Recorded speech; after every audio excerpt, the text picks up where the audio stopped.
elevated and drop these cords down and try to get everything. We're going to do it again because I didn't press start. So, up to their best start in school history, Stuart Cramer enters this week 8-0, ready to prove themselves against the Southern Piedmont's top dogs. While the storm did not subside, Burns weathered it in a back-and-forth game, walking off Stuart Cramer on their home turf 7-6. The Bulldogs look to solidify control in pursuit of a fourth conference championship in the last 5 seasons.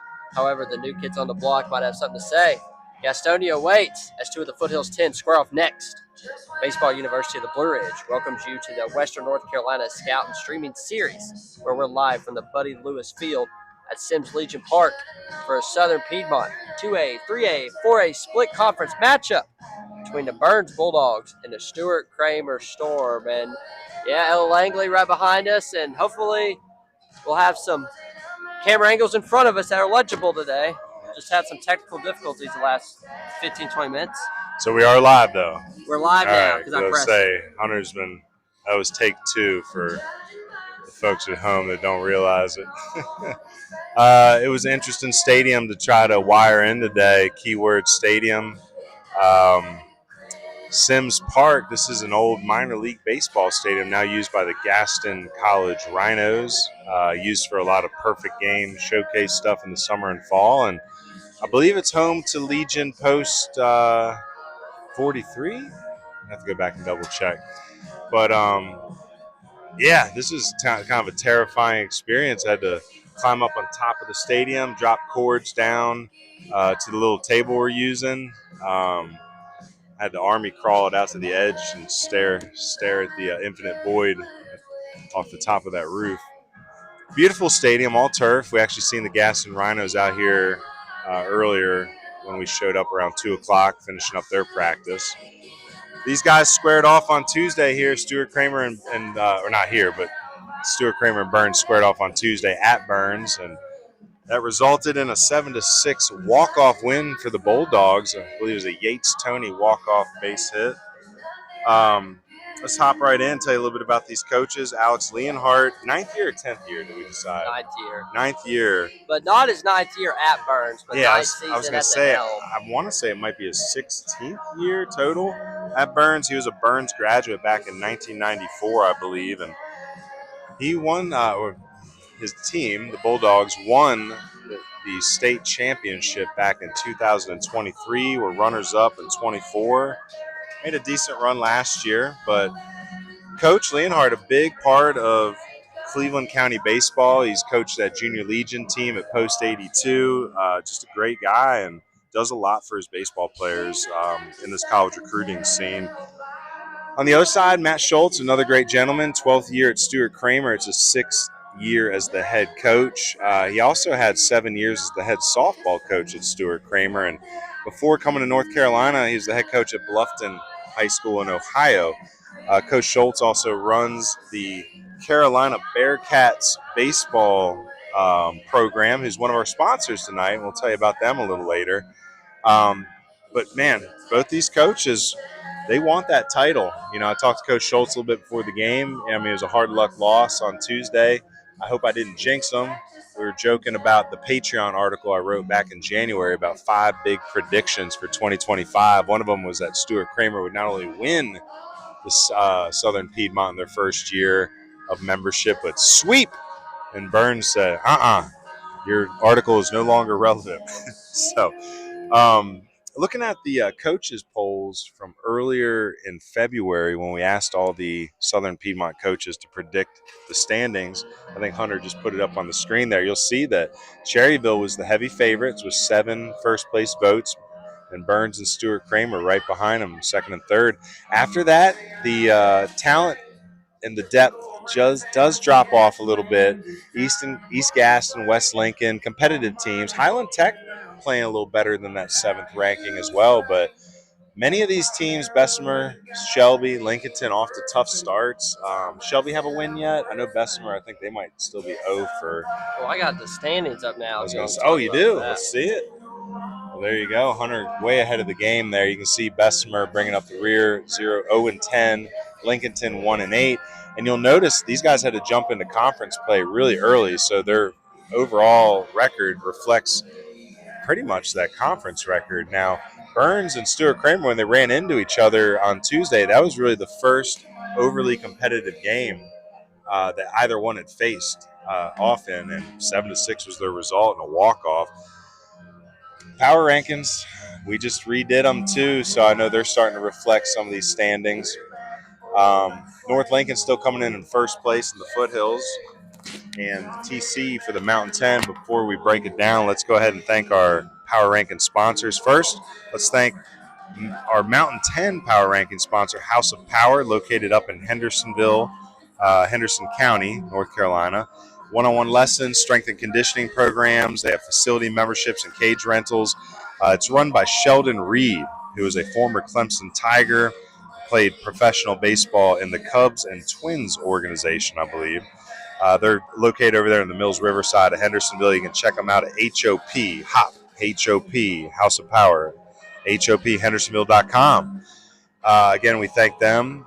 And breaking down those top 10, TC, I know it may look strange to you at 5-4, but they're fresh off of a return from that Las Vegas tournament where they were facing nationally ranked teams. Pisgah, they had a good week. They beat Smoky Mountain, opening up conference play back on Friday. We're going to see Pisgah and Franklin next Tuesday. That's going to be an interesting Mountain 8 showdown. AC Reynolds was no hit by North Lincoln on Friday. Madison, they lost to Hendersonville this week, so that's going to change a little bit. Ashe County and North Wilkes, they squared off, and North Wilkes took them out. So the Mountain 10 is going to look awfully different next week.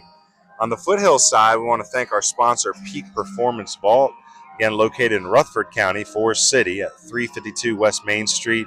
Peak Performance, they believe in every athlete's potential, and they want to help them reach new heights and achieve their peak performance. So whether you're a seasoned pro or just starting, Peak Performance provides state-of-the-art training environment for baseball, softball, and golf that combines modern tech and personalized coaching. You can reach them at 828-289-1592. Again, that is Peak Performance. We'll be seeing South Caldwell and Lincoln Charter square off next Wednesday, so that'll definitely have an effect on these rankings. St. Stephen's with a big W over South Caldwell this week as well. It's going to shake things up. We're going to see Gaston Christian tomorrow in their game versus Providence Day. They lost to Carmel Christian last week, and I know they're itching to get back in the win column.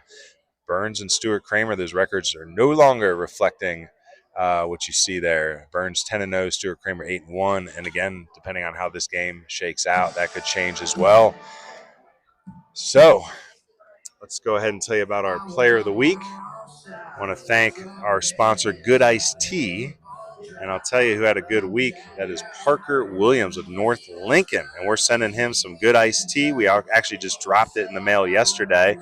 Met one of our Good Iced Tea winners, our week 1 winner, Yates Tony, before or towards the end of the JV game there. We went over and gave him his tea and a couple stickers and a certificate. So this week we're celebrating Parker Williams. I mentioned that North Lincoln threw the no-hitter against AC Reynolds. It was Parker that was on the bump. 7 innings, 11 Ks, 3 walks. Absolutely shut them down. So he's going to be getting some delicious Good Iced Tea here soon. And whether it's original Carolina peach, zesty maple, or tropical island thyme, all you got to do is brew, chill, relax, and repeat. Earl the mascot loves it, and so do we. So order a pouch today that comes with 10 bags for 10 gallons of delicious black tea at goodicedtea.com, and follow them on Facebook, Instagram, and X. Again, congratulations, Parker Williams, for the undefeated North Lincoln Knights. So we're going to jump into some previews here of each team. So first up, let's tell you a little bit about Burns and how they're doing this year and how they finished out last year. Last year they finished 24-5, heck of a record. They were 13-1 in that Southern Piedmont Conference. They were the conference champions. In the playoffs, they were the number 4 seed in that 2A West, the old 2A West. Had first round win over Newton Conover 6-1, a second round win over Pine Lake Prep 9-0. But they ran into a tough Lincoln Charter team last year and lost in that third round to number 5 seed Lincoln Charter 7-5. This year, off to a great start. They are now 10-0 after sweeping East Gaston, Lincolnton, and Bessemer City and West Lincoln. And then they had the win versus Stuart Cramer on Tuesday. So they are 5-0 on the road, are currently on a 10-game winning streak. And again, last week they had that sweep of West Lincoln and off to a great start this week with that 7-6 W over Stuart Cramer. And this is their final game of the week, so we'll see how it finishes out. Stuart Cramer, last year they were part of the Big South. They finished second in a tough Big South. They were tied with North Gaston. They were 17-8, 10-4 in the conference. They were a number 19 seed in that 3A West. They had a first-round win over Central Davidson, 8-0, and then they ran into familiar foe Tuscola. They fell 9-1 to a tough Tuscola team last year. This year, they're off to their best start, which Hunter told you about in the pregame or in the intro. They're 8-1, 6-1 in conference. They swept Bessemer, Highland Tech, and Shelby. They're 3-0 at home, trying to keep it that way. They're currently on that one-game losing streak after winning the first 8 to start the season.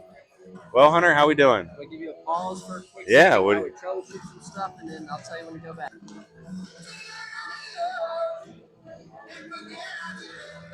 We're on pregame sponsor coming back.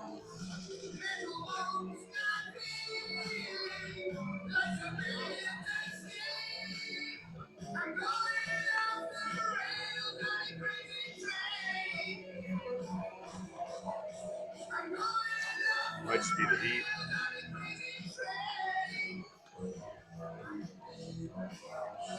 Ready? So let me know if maybe run around at all. Good.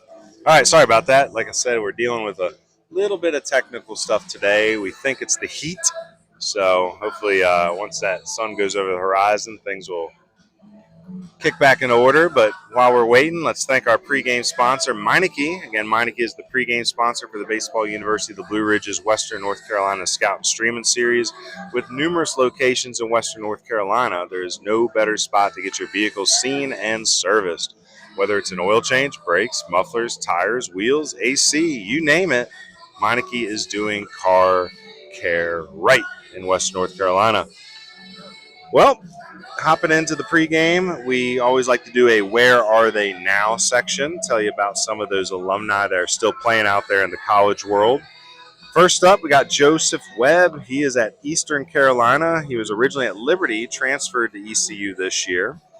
Colby Putnam, he was part of that 2025 graduation class. He's at Gardner-Webb as a freshman, getting some playing time. Marshall McGowan graduated last year. He's been starting to get some playing time at Western, hit a dinger, his first collegiate dinger the other day. Jackson Toney, older brother of Yates Toney, is at Wingate, Powerhouse D2. And lastly, Nate DeRizzi, JUCO route at Caldwell. So again, Marshall, Colby, Jackson, and Nate all part of that 2025 team. Another alumni we want to shout out is the head coach of Cleveland Community College, John Grigg. He was a Bulldog alumni several years back as well. Been head of the helm for the Yetis for the last few seasons. For Stuart Cramer, it's a pretty lengthy list. A lot of 25 grads that went off to play college last year. But first, a couple 23 grads. Carter Jessen, he is currently right here at Gaston. Nate Brattain, he was at Wake Forest but transferred to Duke this year. And then a long list of 25 grads. Hunter Dye at Caldwell, Gunnar Everett at Montreat, Ty Detweiler at Emory and Henry, Cooper Collier at Caldwell, Ridge Nixon at Montreat, Mason Price at Emory and Henry, Zach Camacho at Cleveland, and Dylan Jennings at Cleveland. So all of those are 2025 grads from last year's Storm team. Looking at this particular roster and who do we need to look out for our college coaches checking in tonight. For Burns, no college commits out of the 26 class yet, but there's a really good one to watch in Drew Dixon, 26 outfielder. He's going to be actually playing shortstop today in the leadoff hole for Coach Leonhardt. And Drew's a good ball player. We've seen him for, this will be our third season watching Drew. Absolutely has college talent. Hopefully he'll be making a good decision here soon, maybe a good JUCO route candidate. In the 27 group, we got Andrew Yarborough, who will be at third base, Max Davis, who I don't see in the lineup today, and Gage Camp, who will be at first base. So that's your juniors to watch. And then a sophomore to keep an eye on is going to be Yates Toney. Again, he's the catcher We talked about him as being our week one Good Iced Tea Player of the Week. But I do have a couple notes here. I was texting with the coaches earlier today about a couple other underclassmen I want to tell you about. Give me 1 second here. All right, so a couple more. Mason Braley is a junior. He is going to be in center field tonight, but he's been up on the bump. And they said he's been up to 87, so a mid-8s arm to keep an eye on in that junior class. And we're also going to add freshman Brian Buttrick, who's also been up in the mid-80s. So, again, we may not see all those arms tonight, but definitely a few to keep an eye on. For Stuart Cramer, a few seniors that are committed in this starting lineup. You got Keenan Helton. He's a left-handed pitcher, but he's going to be in center field this evening. He's a Wake Tech commit. Nick Stutzman, he's DHing. He was on the bump on Tuesday. He's a Virginia commit, high-velocity arm. Kingston Womack saw Kingston before the game. Love that kid. Great human. Right-handed pitcher and an outfielder, but he's going to be playing second base today. He's committed to Johnson and Wales Charlotte, brand new D3 program here in the metro area you got to check out. And then we also have a football commit, Chris Worster, committed to Lenore Rhine football, but a good ball player. A couple of players we want to watch in the 27 class. It's your starting pitcher, Dylan Rockin. We heard he's a high velo arm. Another good bat and a good arm is Jack Schultz. He'll be at first base, but he's another mid to high 8s arm. And then Caleb Smith. Caleb will be in right field this evening. A couple sophomores, one that we were big fans of, that's Big D, Devin Phillips. We saw him back in August at our prospect filming at Forest City, and he was very much an impressive young man. A lot of the coaches spoke highly on the way he carried himself. And again, I'm not trying to knock a lot of baseball players out there, but for every 10 baseball players, I feel there's that one that's just got it in their veins, and I think that's Devin Phillips. And another good arm in that 28 class we're going to keep an eye out for is Luke Brown. So as they get into finishing up I.O. here on the Burns side, we're going to roll into our Meineke fleet keys to the game. And what makes Meineke the smart choice for your fleet? Well, it's going to be those solutions that meet the needs of any and all fleets, including fleet leasing, self-managed, and rental agencies. Meineke is proud to sponsor the Meineke fleet keys to the game. First up for Burns, we got two interesting keys. The first one is Be Big Dogs, and I'm referring back to those old T-shirts from the 90s and early 2000s, like if you can't roll with the big dogs, stay on the porch. Well, these guys have been big dogs and have been rolling for a while, and they're going to need to come out with that same intensity that they had during the walk-off on Tuesday from the first pitch and keep that high confidence and high intensity and try to make a crooked number in the box early against Stuart Cramer, who's also trying to stay locked in and not let this Southern Piedmont Conference title slip away too early. Secondly, second key is they got to open the floodgates. Again, there's a play on words there. Big fan of Yates, Tony, and he is really coming into his own on both sides of the baseball, defensively and offensively. And he's that special type of player, especially with him behind the plate, controlling the running game, that Stuart Cramer has to adjust their game plan to specifically try to compete against him, both on the defensive and the offensive side, because he's a smooth swinging left-handed catcher. So I'm very interested to see how he adjusts tonight as Stuart Cramer makes adjustments to him. For Stuart Cramer, first key of the game is lightning must strike early. After a one-run loss on Tuesday and a close back-and-forth game, the Storm needs to find some separation early on and try to stay in control of this game and stay in control of a Burns team that's been averaging over 8 runs a game. So we expect them to score. So, if they don't rain down a couple crooked numbers early, it could be a cloudy day for Stuart Cramer. And then lastly, finesse over power. Stuart Cramer had their best arm on the bump Tuesday, high-velocity, mid-90s arm in Stutzman, and that's not going to intimidate a team like Burns, who was able to stay in the game and beat them. And it's not always about how hard you throw it. It's about how efficient you are. And those Storm pitchers walked 10 and hit 2 batters on Tuesday. So even though Dylan Rockin, tonight's arm, has that 90-mile-per-hour velo, he needs to paint the corners, get ahead in counts, and locate his off-speed in order to beat this Burns team that is not going to be intimidated by anyone's fastball.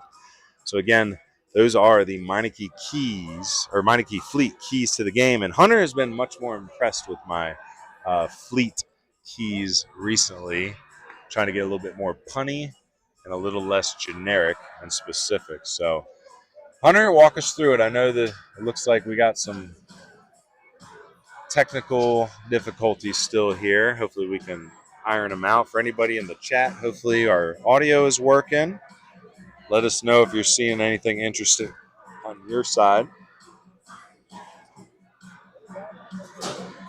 But as we get ready for the PA announcer to announce the lineups and to lead into the national anthem, we can pause for a minute here. We'll be back to you with starting lineups in just a bit.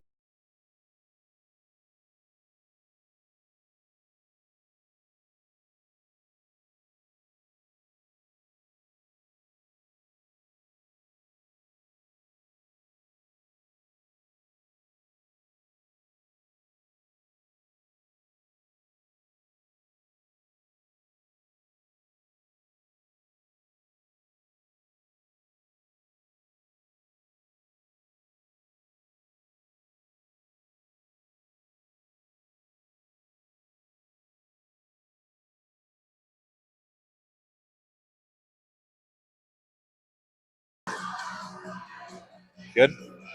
All right. So I think Hunter has figured out some of the tech issues, and by figured out, I meant restarted the computer, and it worked. Figured it out, blowed it, put it back in like the old Yeah, we basically went NES style. We blew in the cartridge and put it back into the gaming system, and it seems to be working now. I mean, y'all can see the smoothness of the coaches walking away from home plate as we're about to do national anthem here. And I wonder if it was if so we're going choppy. NES style. I wonder if we can put any left, right, ABBA, little contra, some codes or whatever, cheat codes. Get the game genie going. I wish we had that for this. I did. See, I don't. If anyone's a tech guy, they know how it is. Sometimes when you go check every single setting, you do it right 9 times, and on the 10th time it screws up. Well, let's knock on wood a little bit. But anyway, the PA announcers are going to hop in and do their lineups and national anthem. I do want to do a quick shout out to our home team sponsors today. They really picked us up in a bind. It's Ion Outdoors and the Carolina Bearcats Baseball Club. Man, I'll tell you, we need our sponsors. If we don't find our sponsors, then we don't get the fun to broadcast. And speaking of that, we're trying to start sponsors for our Area 4 Legion coverage. So if there's any businesses out there that want to sponsor our Legion broadcast, let us know. And we're also starting to put some flyers out there for playoff coverage. So if your town, city, school wants to bring us in for a first round playoff, start reaching out to us and we can run some costs past you. And we still need home and away team sponsors for every game we do because we're on a flex schedule. So I know I hate to beg, but we need as many sponsors as we can to try to keep growing this broadcast. And one little hint is the more money we're able to raise, the less tech issues we seem to have year in and year out. So in year 3, they still exist, but there's less of them. So something about green paper that makes tech issues go away. We'll just give y'all a quick little once through on cameras 1, 2, 3, and 4 in sequential order. And I don't know how they did what they did, but I changed the output, dropped I think it was originally 1900 kilobytes per second, dropped to 12. I don't know what you're saying. It's weird though, because when we started going, it had no drop frames. Yeah. And it still has no drop frames, and we've been live for now 3 minutes, and that's rare. I was wondering if it was the heat, but I don't know. Hey, they turned the scoreboard on, little tiny scoreboard out there. I like this field. I try to imagine what it looked like when it was a minor league field back in the 70s for the Pirates. I was talking to some of the old heads around here about that in the beginning of the during the JV game, I should say, and we were dropping names like Steve Blass and Manny Sanguian and Richie Huber, just all the old Pirates greats that came through here. So, but these lineups are almost done being announced, and the national anthem will be leading up here in just a minute. So we'll be back with lineups after the anthem. Substitution for the Storm, number 2, number 3, Cody Dye, number 4, Riley Dye, number 6, Blake Wilkinson, number 11, Luke Graham, number 16, Matthew Quayle, and number 19, David Palmero. coach for the Storm is Matt Scholes. Now, ladies and gentlemen, if you'll please rise, we'd like to take a moment and have a moment of silence for the family of East Gaston student and baseball player Keegan Lucas.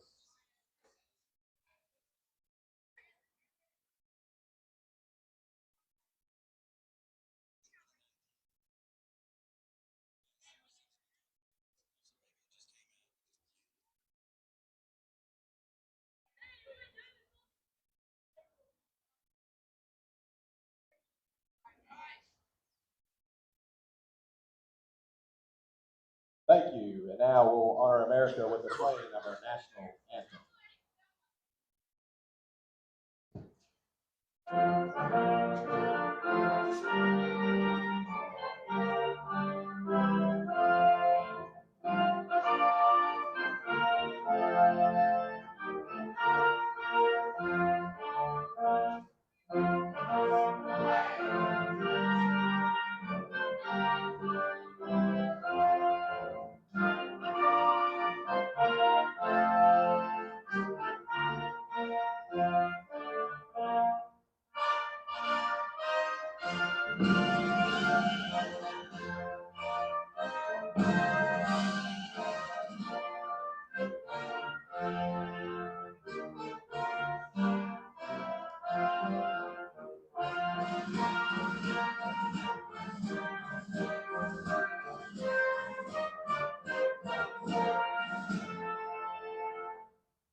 Well, I think our home plate umpire is definitely military. He had the salute out, so appreciate that. What's that? Famous words. Oh, play ball. Yeah, it's time. Sorry, I was enamored. Bloom Patch Farm, right here in Hendersonville. Bloom Patch Farm is a specialty micro farm dedicated to rare and extraordinary dahlias. We offer rare dahlia cuttings, premium tubers, healthy potted plants, seasonal bouquet subscriptions, and custom floral work. Bloom Patch Farm ships cuttings and tubers nationwide throughout the year. We specialize in rare and hard-to-find varieties, including the stunning water lilies. Join us in person on April 11th for our farm sale. Free RSVP tickets are available right now on our website. To inquire about seasonal subscriptions or custom floral designs, email us at bloompatchfarmll@gmail.com. Shop online and reserve your in-person sale tickets at our website, bloompatchfarmllc.com. Bloom Patch Farm, rare blooms grown with intention.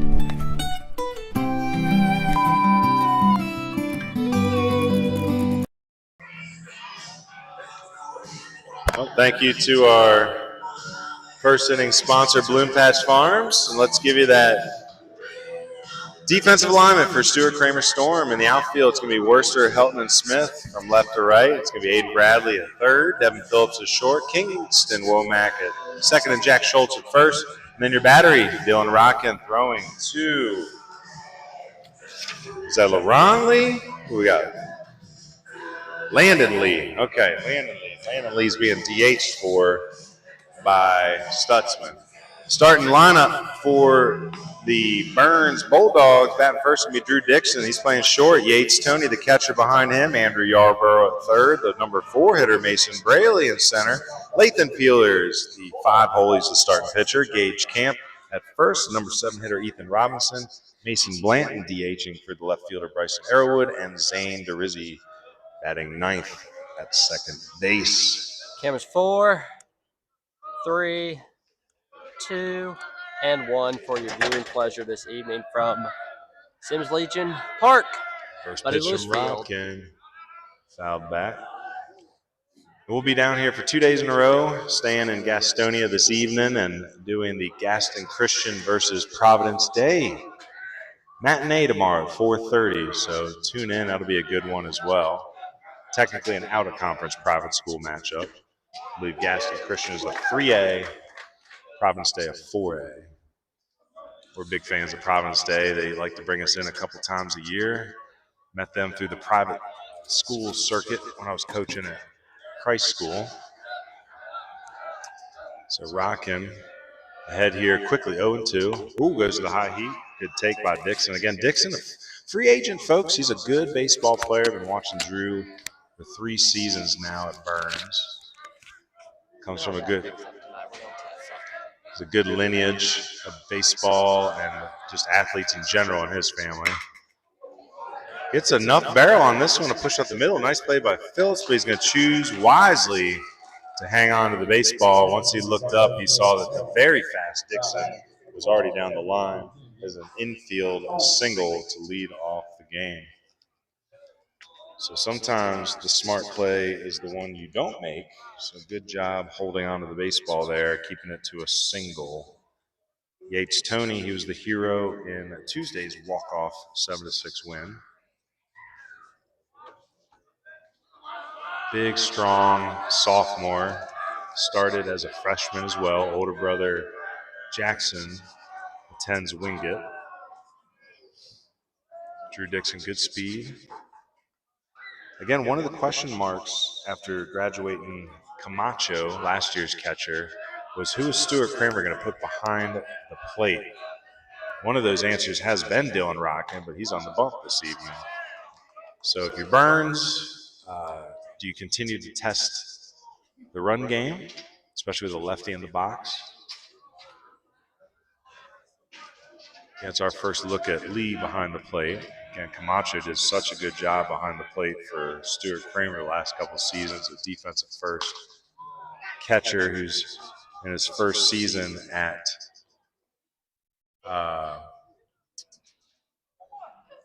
Cleveland. Sorry, blank for a minute. Yeah, Camacho's at Cleveland. But again, Drew Dixon, uncommitted outfielder at first base. Yates Tony, sophomore. One of the best backstops west of Charlotte. Definitely one to keep an eye on. I think he might have high-level potential.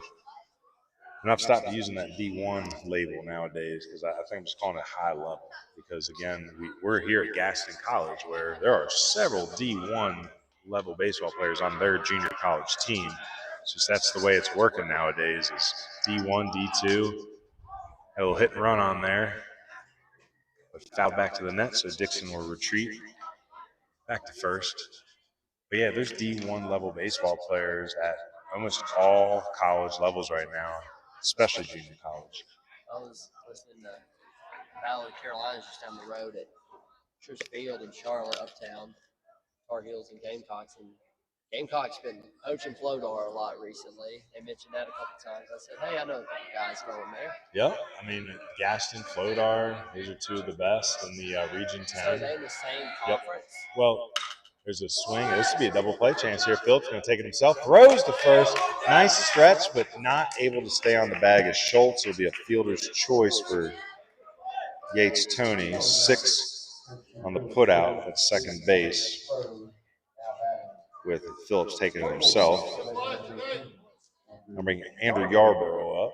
Yarborough, the junior. Educate me on those conferences a little bit. So Region 10 has 3 different levels. Technically 4 divisions. You have Division 1, which is Gaston and all the South Carolina JUCOs.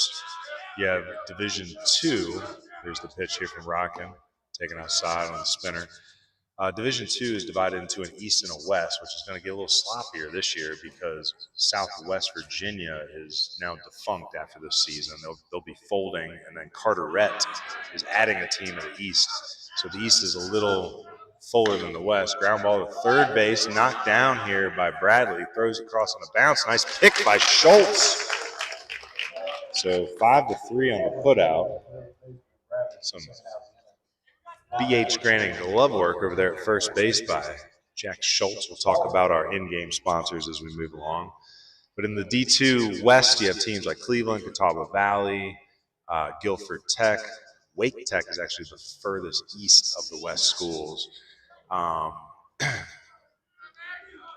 And then on the east side, you have Fayetteville, you have Brunswick, you have Carteret, which I mentioned, Lewisburg. So there's a D2 east and a west, and then there's a D3, which is just one division. It's Caldwell, Surrey, Paul DeCamp, Virginia Peninsula, Rockingham. I feel like I'm missing one. I have to go back and rack my brain, but it's scholarship rules that divide them. So Rockingham, a long look at Dixon. So we have 2 outs here. Dixon's trying to get a good secondary out there. His speed, be able to score on anything through the infield hit by Mason Braley. So Division I can give up to 24 scholarships. That can cover more than tuition.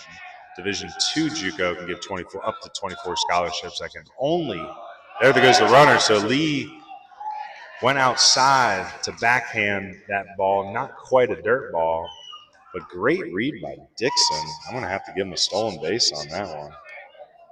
Or no, is that Tony still running for himself? I'm sorry, that's Tony running for himself. My bad. So stolen base for Yates Tony. Swing and a miss there. It's going to even this count up with 2-2. So I guess the question I would ask myself is Yates Tony running for himself at third. I did not look closely. Yes, I believe it is. Nice take there on the high heat by Braley. Braley, the junior center fielder. So yeah, it was a great read by Tony at second there when Lee was forced to backhand an outside delivery by Rockin. Lee was a little late to bring his eyes up. Tony took that base very easily. Braley's going to take the walk here on a 3-2 offering. So first and third now.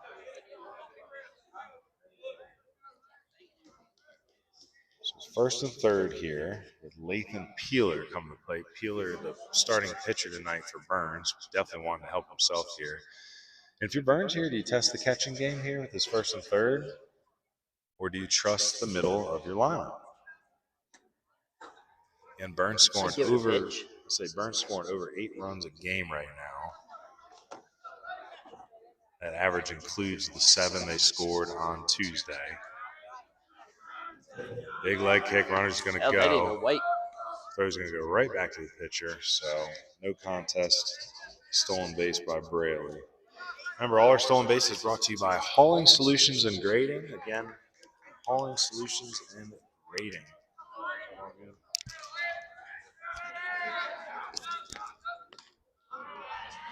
I don't know what that button does. Guess we'll find out. Again, our audio has been in and out on some of these games, so if you hear any audio issues in tonight's broadcast, definitely let us know in the chat, or if you got my number, hit me up with a text. And Peeler here ahead quickly, 2-0. Rockin got a base open, but it doesn't matter. He's going to go after him. It's going to be a hard hit to left field. Peeler going to have himself a 2 RBI single.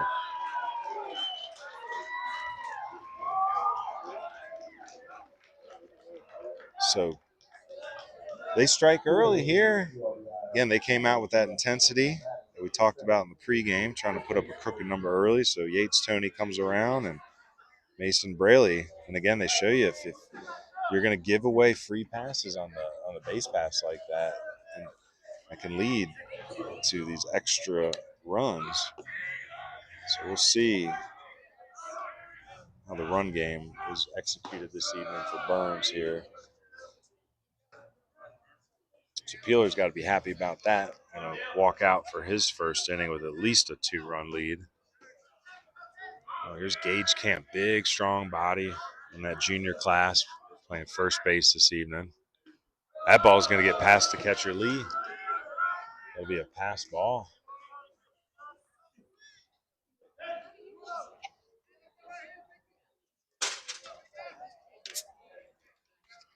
So runner on second. Again, early damage done by the Bulldogs here. 2-0. Beautiful, spacious park. All foul pop-up should have a shot today. Again, old minor league baseball park here. That's a wild pitch. That's going to bounce past Lee. That runner is going to come all the way around.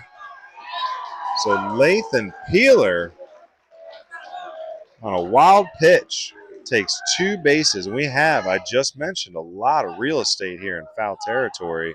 So any baseballs that make it back to the backstop, runners are going to have an opportunity to take multiple bases. Coach Leonhardt out to ask some questions.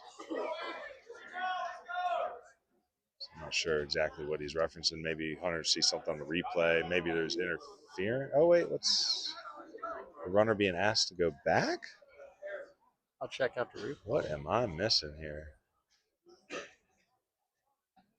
I'm not sure what I'm. Are they saying that the ball bounced up onto the netting?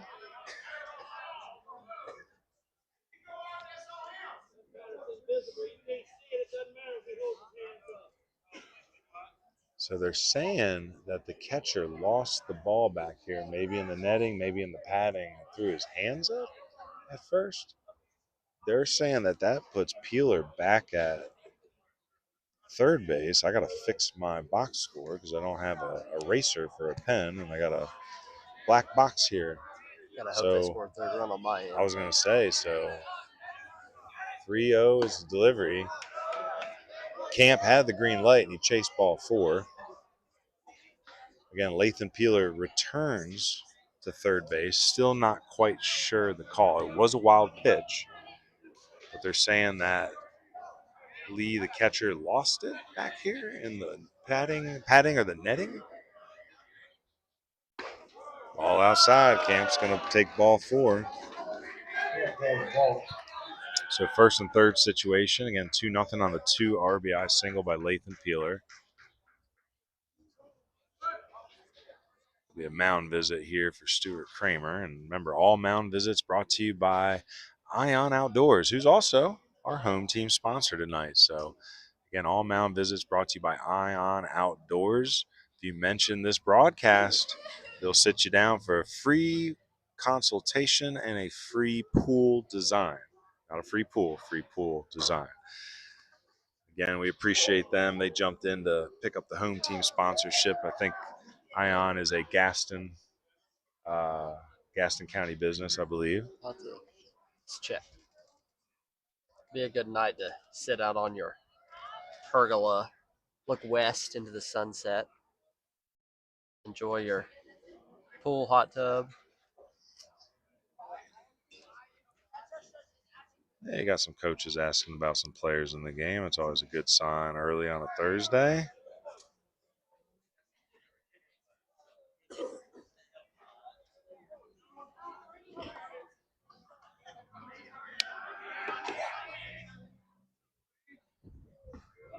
Well, that's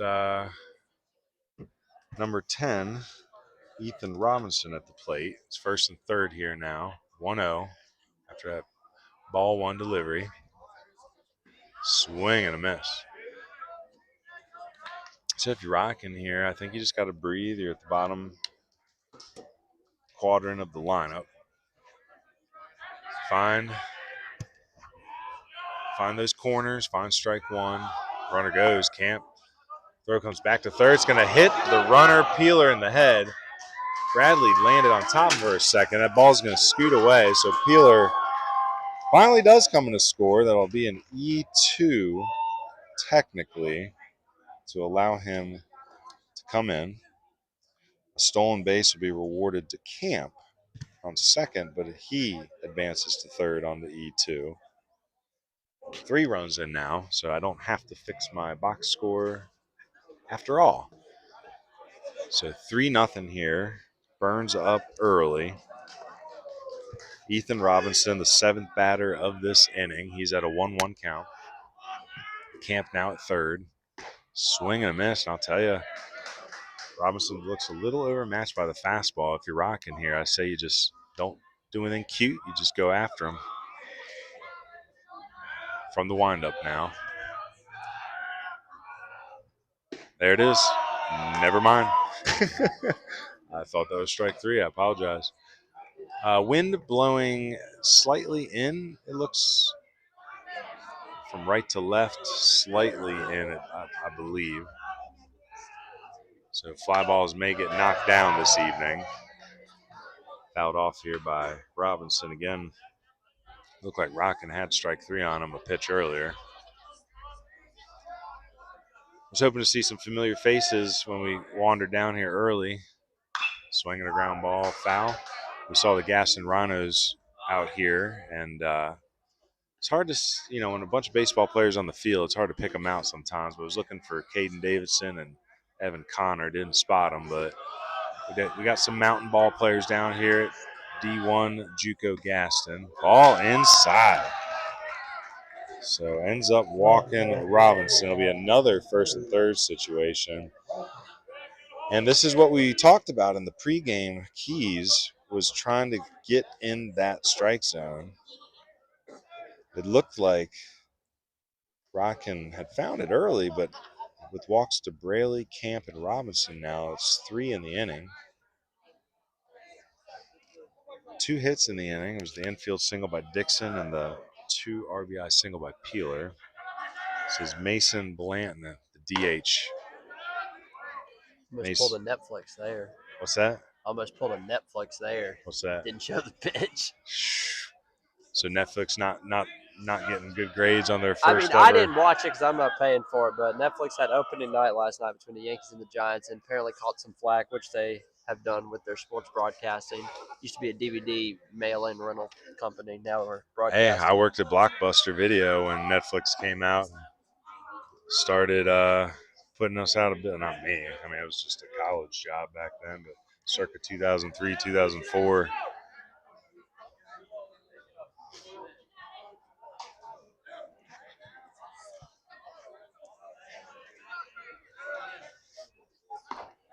Well, strike 3.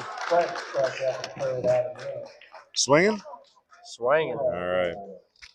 Well, 8 batters come to the plate, 3 walks, 2 hits, 1 error, leads to 3 runs. It's 3-0 heading into the bottom of the first. I want to take some time to thank our home team sponsors, Carolina Bearcats Baseball and Ion Outdoors.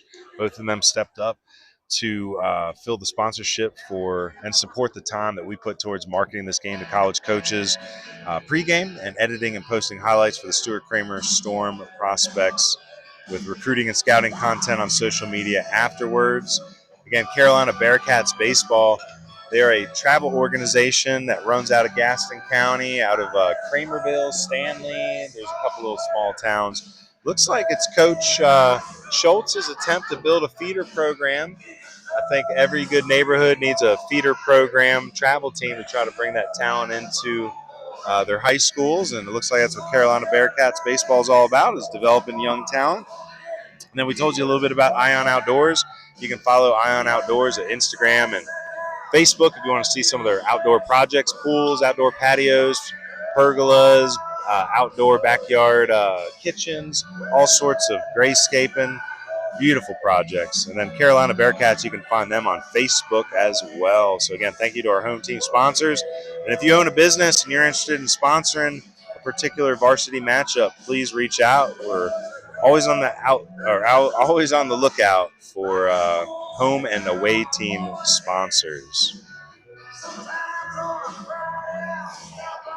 Well, the weather has cooled down now that the sun goes over the horizon in the west. Beautiful sunset. Got purples and pinks mixed in with the blue skies and chemtrails. What are those? Gotta love it. We can spread out. We have a 6-foot table, you know. It's like being close to you, honey. All right, Chris Worster leading off here. It's a loud leadoff swing, but it goes right into the glove of Mr. Robinson out there in right field. So 1 pitch, 1 out. Be Keenan Helton. Keenan, a Wake Tech commit, going to be playing for Coach Russ, Coach Ellsworth over in Raleigh next year. Keenan, good left-handed arm. We saw him last year on the bumps. He was up to 84, 85. Might be throwing a little harder now. Also got a good left-handed swing.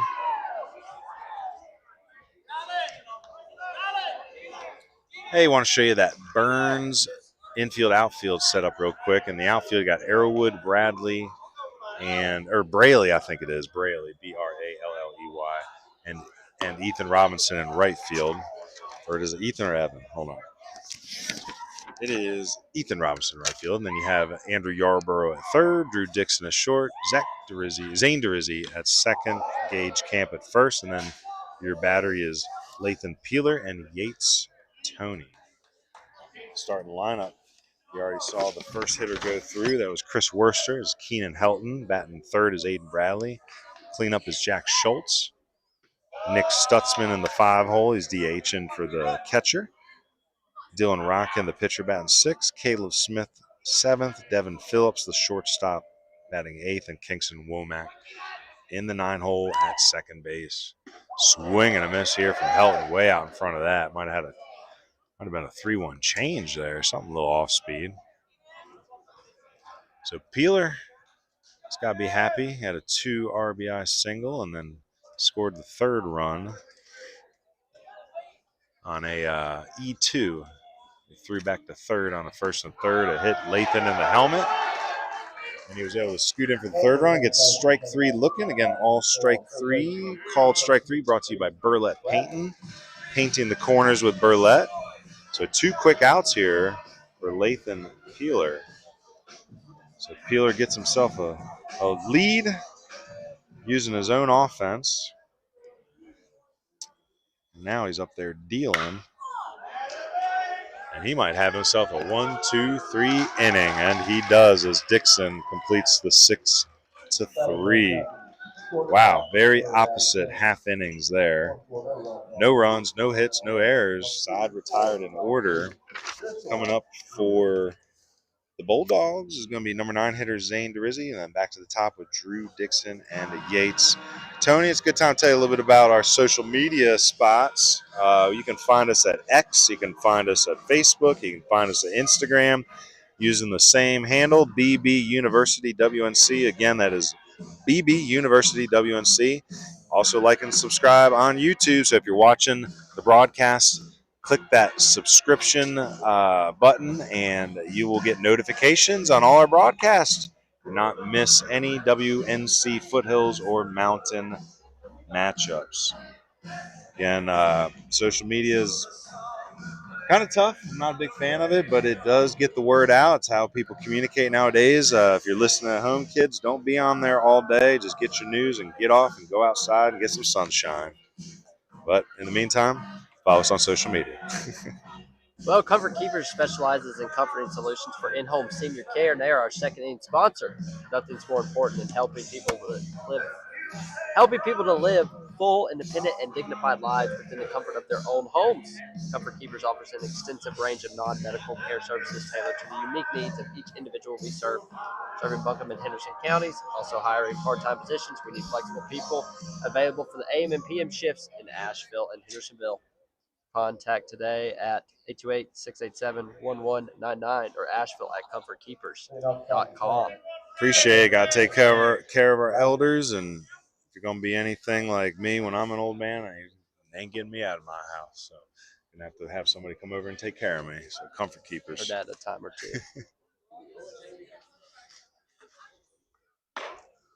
First pitch strike here to start second inning for Rodkin.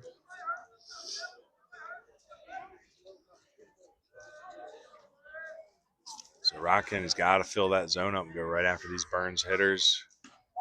And he's showing just that here as he gets off to an 0-2 start. Again, Zane DeRizzi. Not sure if Zane has any relationship to the DeRizzi that graduated last year. Strike 3, right on the corner. Again, strike 3, called strike 3 is brought to you by Burlett Painting. Painting the corners with Burlett.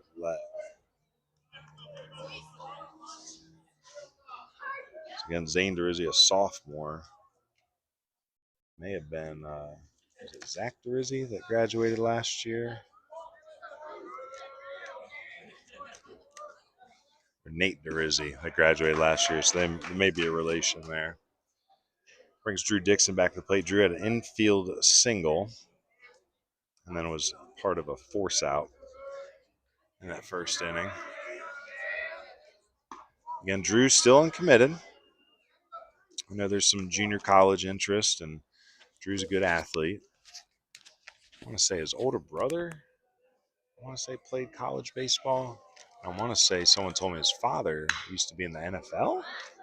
Nice pick there by Phillips, a short. He's going to throw across.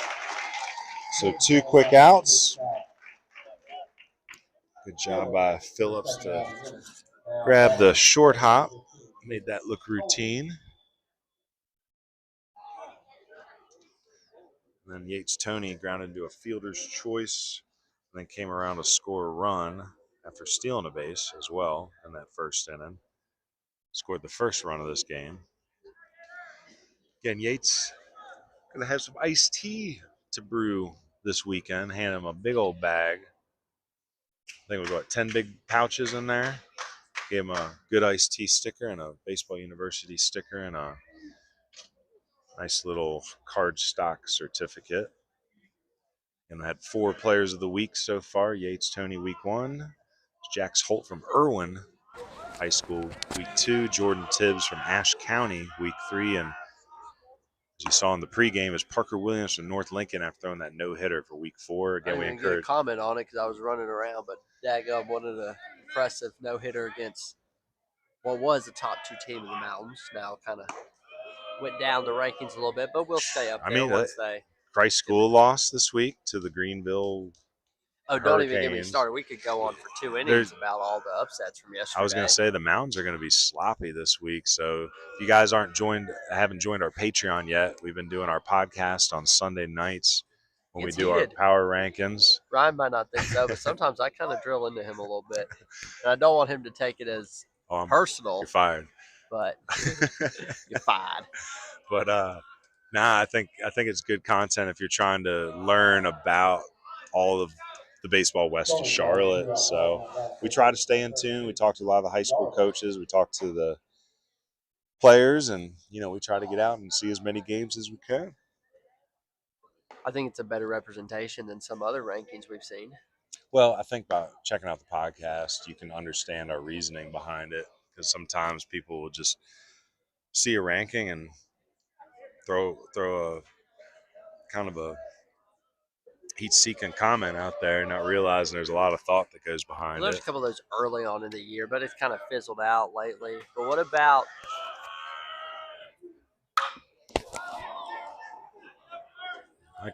going to hold up there for Helton, and that will be the 3rd out of this inning. So just a walk. 1 man left on. No hits, no runs. We're heading into the bottom of the 2nd. It's going to be Schultz, Stutzman, and Ronkin coming to the plate. Again, thank you to our 2nd inning sponsor, Comfort Keepers. Again, they are looking to hire. So if you need a job, Hendersonville, Asheville area, look up Comfort Keepers. Much appreciative to them. I think all our sponsors need that shout out. And folks need to realize that they're the ones that make this broadcast happen. We're going back to before that last out, fly out the center.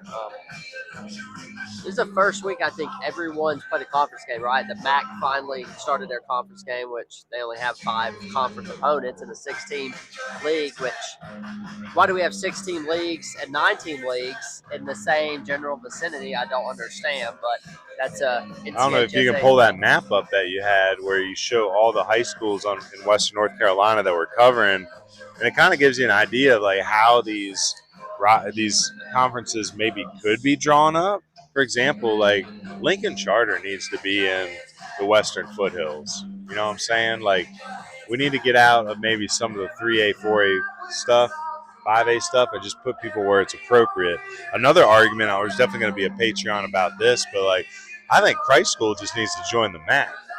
The private schools have, Christ School is really the only one that's thriving right now.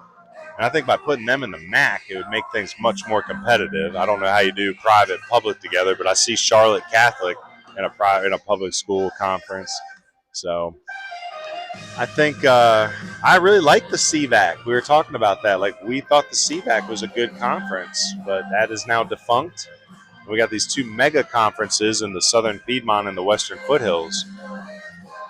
I'm going to try it. We're going to see what it looks like Okay. on the screen. But there's a coverage map. Kind of blurry. Too bad I didn't zoom it in a little bit better. But coded this in R. This is my degree being put to use. This is like what I'm passionate about. But it's really cool to see like Gaston County is just like 7 logos. Well, just look at that big conglomerate, right? Population bumps up outside of Charlotte. Still got that North Carolina foothills feel in Gaston, Lincoln County, but spreads out a little bit as you get up into those mountains. I hope it looks good. Jack Schultz to the plate wearing number 46, playing first base. Had a nice pick earlier in the game to help out his third baseman, Aiden Bradley, in the first inning. Now he's going to try to do it on the offensive side. So Jack's been working really hard on his physicality and swinging the bat really well. He was a nominee for that Good Iced Tea Player of the Week last week after hitting a grand slam in one of their matchups. And on the bump, he's been a mid-8s guy, 87. He's been starting to climb into the high 8s. He's got a good frame. I think in that junior class, it's just so hard to label a prospect nowadays, right? You know, if this is 2018, 2017, you might label some of these guys as Division I prospects based on the physicality and the projection, but now it's hard to tell. Like junior college, D2, D3, NAIA, there's good baseball opportunities all around and good players. There's only so many spots for them when the average age of a college baseball player right now is 22 years old. Pre-COVID, it was 20. Technically 20.1, technically 21.9, but let's be real, it's a 2-year difference. And to have an average of age of 22, it means there needs to be 23 and 24-year-olds out there as well. So I don't know what a D1 prospect is anymore because a lot of our D1 commits out of high school end up going back to play JUCO ball or transferring down to a D2. So very hard label nowadays. Nice piece of hitting there by Stutzman. It's going to be station to station, though, since he hit it so hard. Speaking of D1 prospects, Nick Stutzman committed to Virginia. Gets a lot of attention for his high-velocity arm, but he runs well. He's told he runs a 6.4. Obviously swings it well there, staying behind one with some very loud velocity. Not technically a mound visit as there's no pitching coach out there, but we'll shout out Ion Outdoors anyway because not only are they our mound visit sponsor, they're our home team sponsor tonight. So again, Ion Outdoors. Check them out on Instagram. Check them out on Facebook. They have some beautiful backyard projects, pools, patios, outdoor kitchens, grayscaping. And if you mention this broadcast, they'll sit you down for a free consultation and a free pool design. Well, down 3-0 here. Stuart Cramer trying to get some storm clouds a brewing. Dylan Rockin is the pitcher of record on the bump still, so he's definitely looking to drive some runs in here to help himself. Peeler with the slide step. He's going to miss low. Again, Rockin, high level prospect. His velocity's been climbing. Might sneak over there and see what the radar gun readings have been. A lot more obstructions today than your normal high school baseball field, so I can't just get up and wander with the radar gun like I usually do. But I see that I think it's Stuart Cramer's got a gun set up over there, so I'll go see if there's some readings. Have Hunter do some ad reads in between. So again, Dylan Rockin. Swing and a foul ball. Pretty stadium. I'm trying to imagine what it looked like back in the day when it was grass and dirt. We went out, took a lap, saw the outfield. We think that, what does it say, 375 out there? It definitely was 410 probably. You can see where the old outfield must have been. It's flat out there. Rockin shows bunt, pulls back. It's a strike. You wonder, too, if the old stadium back in the day, if, like, families were out on, like, picnic blankets and stuff up on these hills watching the games. You know, a lot of history in this ballpark. Got a neighborhood right beyond the center field wall there. Rockin might have helped Peeler out there. Chased the curveball that stayed up, fouled it off around his letters. This is the best angle we've had all year, though. This is what, like, if you're going to have these type of angles, this is the angle Well, you just need. so our folks know, and again, they can thank us for our dedication by joining the Patreon. Nice block up there by Yates Tony. It shows why he's one of the best. BH Granning. But to climb up there and put that camera up was terrifying. To drop those cords down off this high roof. You got two men who don't really have an affinity for heights here, so you can thank us. I mean, it's not that I'm afraid of heights. I'm afraid of my own stability. Like, I'm walking around the edge there. Nice play by Dixon. Backs up on her. Oh! I spoke too soon. So Dixon played that shortstop correct. He backed up on it. You know, it's how we taught our infielders. And when you see that P rocket, you step back and find that big bounce. Dixon made a good play on it, but he bounced the throw to Durizzi. Durizzi's patting his chest like it's his fault. It ain't. That was a bad throw. It bounced it, but it's going to be an E6 on the play. And we got bases loaded now. So a walk, a single, and an E6 have made it interesting as ducks are on the pond, and the ducks might get happier if the storm can make it rain a little bit here.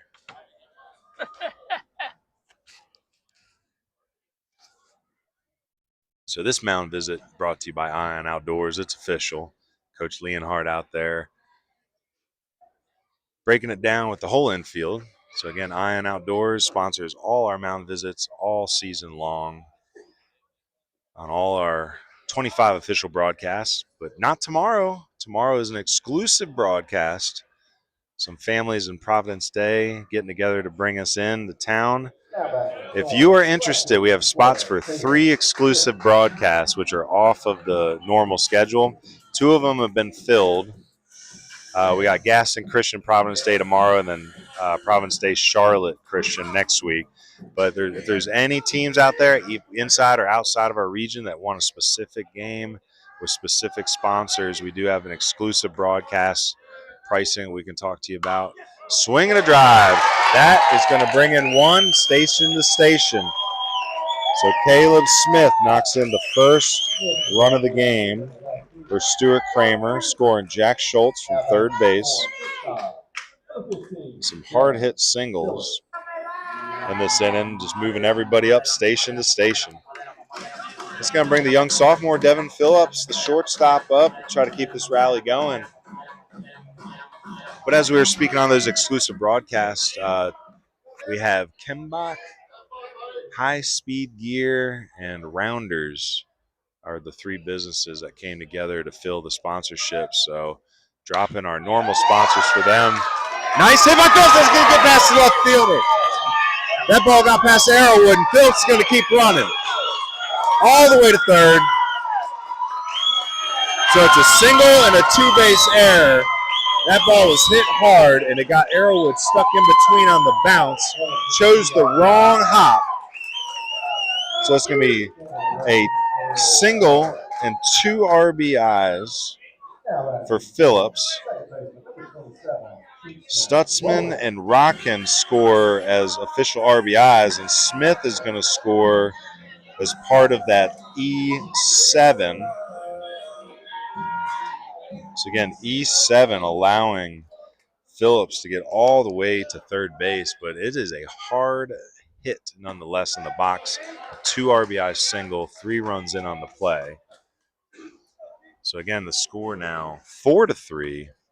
Stuart Cramer storming back, taking the lead here in the bottom of the second.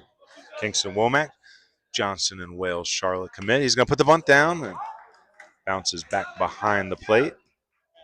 So 0-2 quickly. I like that there. I do too.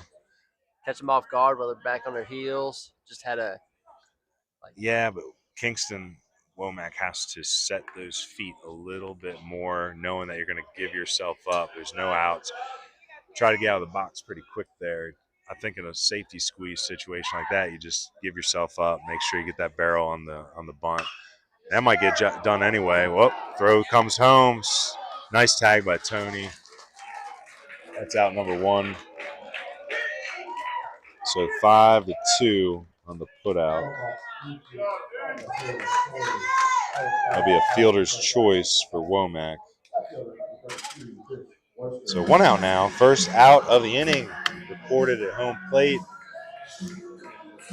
Those hard choppers to third base. Probably got to put the brakes on there with no outs. You got to be watching that. You're 90 feet from scoring with no outs. You are not pedal to the metal when the ball's hit. Again, Phillips runs pretty well, but I don't think we're in contact play mode just yet either. You know, not with no outs. Yeah. I mean, it depends on your speed sometimes. I've seen aggressive teams find success with that same play because, again, the contact play is knowing that, like, you're just going, like, on that first downward contact. Nice block up by Tony there. But that ball was just too choppy. The third baseman, Yarbrough, was already coming in on it. He fielded it at his chest. Perfect spot to just get ready to throw. So Phillips is dead in the water at home. Still 4-3 here. Womack, a good base runner at first base. Worcester flew out to right field to start this game. First pitch of the game, swung, hit it hard, but right at that right fielder, Robinson. Long hold here from Peeler. Delivers right there. 2-1 count.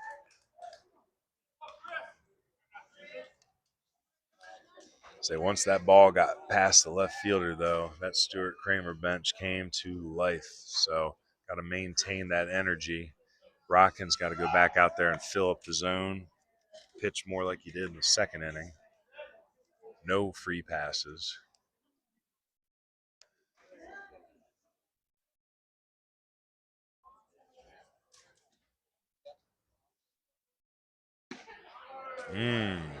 Just missed right there. So 3-1 count. No ABS. ABS system, it'll probably trickle down to college baseball next. It might find its way to high school. Probably not, though. I'm shocked I don't notice a track man at this stadium. It might be something they take down during the season. I don't know. There's a chopper to third. Yarbrough in. Excellent heads up by Womack. This is going to be a play at the plate. Womack just made a run happen with his own feet. Holy moly. So a lot going on there. Slow chopper down the third baseline. Yarbrough came in, wanted to make a play. Wasn't able to get a handle on it. So it's an infield single for Worcester. Womack never stopped. So as third base wasn't occupied yet, Womack comes flying around the bag, slides in hard to third. The throw tailed back towards third, got away from the infielder. Womack got right back up, motors in to home to score the fifth run of the inning. So a lot of action on that play. Or catch up on my. And on the backside of it, Worcester thrown out 2-6 on the backside, trying to extend. So Womack all the way around. I guess we're going to call that an E. What is it? Who threw it to third? Was it the catcher that came up throwing it? It was E somebody on the throw here. So Hunter's going to check the replay for me. In the meantime, Helton's going to ground one to second base here. DeRizzi picks it up, throws it over for the final out. So 8 come to the plate. And looking at that replay here with Womack. So again, 5 runs in. And looking at the replay here, Womack motored all the way over to third. So yeah, I think it was the catcher who threw that. So it's called E2. So 5 runs in on 3 hits, and 1 walk, and I see 2 errors. So yeah, big time in there for Stuart Cramer to come back 5-3, heading into the top of the third inning. It's going to be Mason Braley, Lathan Peeler, and Gage Camp. For the best coverage and content of Western North Carolina baseball, visit our Patreon at patreon.com/bbuniversity WNC. Here you'll find conference previews, preseason and playoff predictions, power rankings, players of the week, podcast, highlight films, and much more. Memberships start at only $1, and all the money raised stays right here in Western North Carolina. Support Mountain Baseball and support Foothills Baseball. Well, you think that Kingston Womack Tour de Base Path might end up being our next level baseball play of the game? I haven't clipped a thing, man. I am so behind. Say it might have to be one to come back to. Still a lot of ball game left here, though. It's only the top of the third. Braley coming up. He had a walk in the first inning, came around and scored a run. Also, stolen base in the box score for Braley. I want to thank our third inning sponsor, American Legion Post 70. Again, American Legion Post 70, that's Asheville Post. We appreciate them. Legion tryouts coming up here the 28th. Junior and senior Legion tryouts. And then there's a couple more in April. Again, American Legion Post 70 did really well last year. Won Area 4, won the states, won the regionals, made it all the way to Shelby. Before falling to a technicality, they were 2-1 in pool play, but technically eliminated on a tiebreaker. Again, American Legion, we're also looking for sponsors for the American Legion season. We're going to be covering Area 4 again, trying to expand it a little bit. So if you have a business that's interested in sponsoring the Legion schedule, please let us know. Well, you just tagged us in something on Twitter, X. So Might have been the tryout date coming up. probably another post Chris Decker making. Get the word out. Yeah, March 28th, I want to say 3:30 at Brevard High School is the senior tryout, and then 5:30 is the junior tryout. I believe that one's at Brevard. I'll have to go back and look.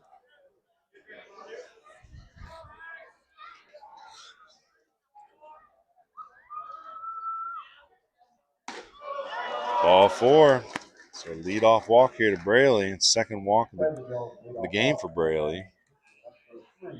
Going up here 5-3. Stuart Cramer needs to fill the zone again after 10 walks, 2 hit batters on Tuesday's loss, 7-6 loss. And you think about those walks and where they contribute. 5 walks.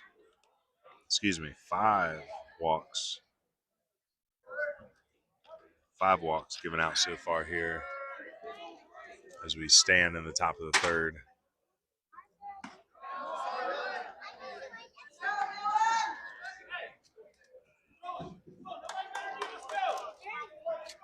Getting a little chilly now. I kind of wish I would have kept a sweatshirt nearby.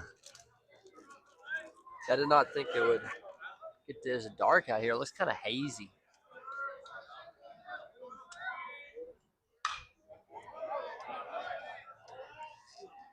Out off here, evens the count of 1-1. Orange in the west. Yeah, number Pink at night, Sailor's Delight, but that's how it looks kind of Say Lathan Peeler had the 2 RBI single in the first inning to break open the scoring, but gave up 5 of his own in the bottom of the second. Now behind 5-3. half a mile visit, so I'll only mention the free consultation. Ion Outdoors. Ion.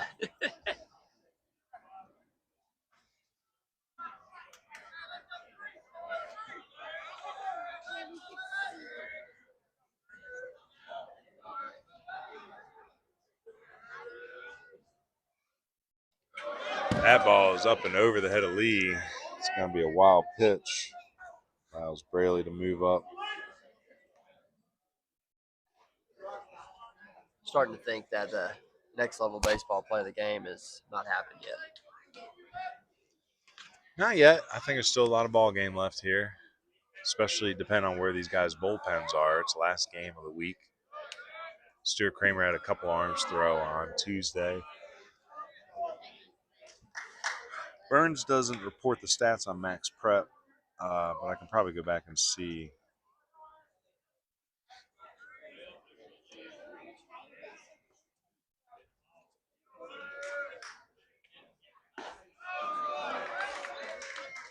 So that's another walk. So back-to-back walks here to start the third inning.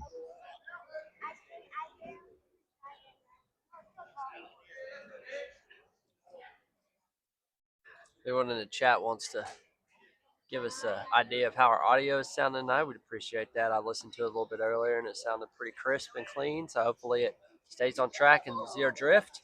Now here's the second half of that Ion Outdoors mound visit. Free pool design. Ion Outdoors. Again, we appreciate Ion. They've been sponsoring us for 2 years now. You think they would come out to the house and give me a pool design for the creek and build it within the creek? That'd be a fun project for them. Incorporate a natural creek into an outdoor construction of sorts.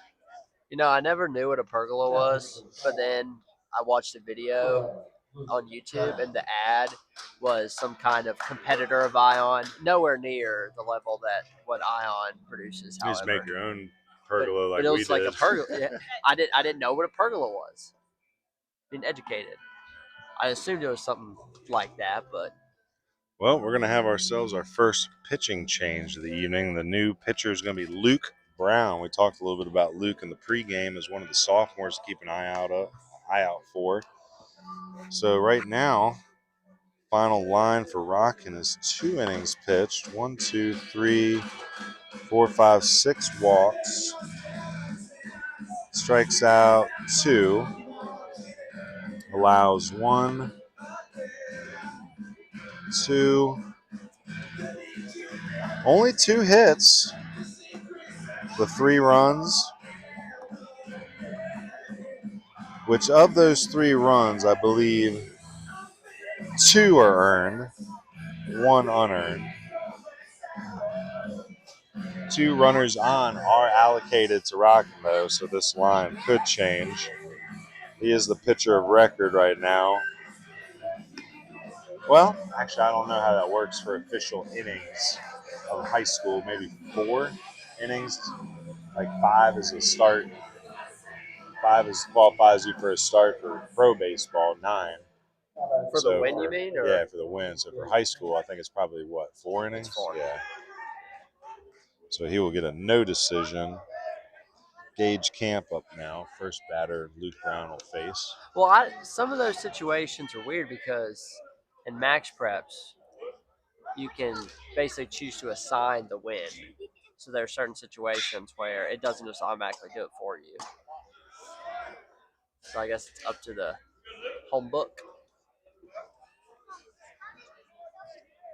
Gage Camp walked his first time up. Good opportunity to try to scrape back and get a little closer to that 5 runs. Say 10 runs are on base. Luke Brown, our second pitcher of the evening for Stuart Cramer. Comes with back-to-back curveballs. Got a interesting looking hook. And the lights on bright here now at Gaston. Sims Legion Dark Park. Right here, though. It's kind of, it's not the fluorescent 2 or 3 lights. Because we got that overhang. Yeah. And the sun is to our back. Fouled back into the netting again. Very good audio from Richard's Outdoor World 5284. Appreciate it. Our audio has been iffy here and there. Probably still trying to figure out what are the correct mics we're going to need for this gig. Runner goes, both runners. No throw. So Lee came up looking towards third, but ends up holding on to the baseball. So Braley with a second stolen base. Peeler on the backside, unless there's a pinch runner for him. Little Hauling Solutions and Grading stolen base right there. Double steal. Get your double Hauling Solutions. I say Hauling Solutions and Grading. They got your gravel and your mulch, but so these Burns Bulldogs are hauling tail right now, getting around these bases. So that's, I think, 1, 2, 3, 4, 5 stolen bases in the game so far for Burns. Swing and a miss. That ball pops out of Lee's glove. Little sloppy here, so throw's going to go home on the pass ball by Lee. And since it was a drops third strike and first base was open, that's going to allow Camp to move up to first base. I think it'll be an E2. Again, Braley comes home on the pass ball. No outs recorded on that play. Healer moves up to third with a pinch runner for Healer.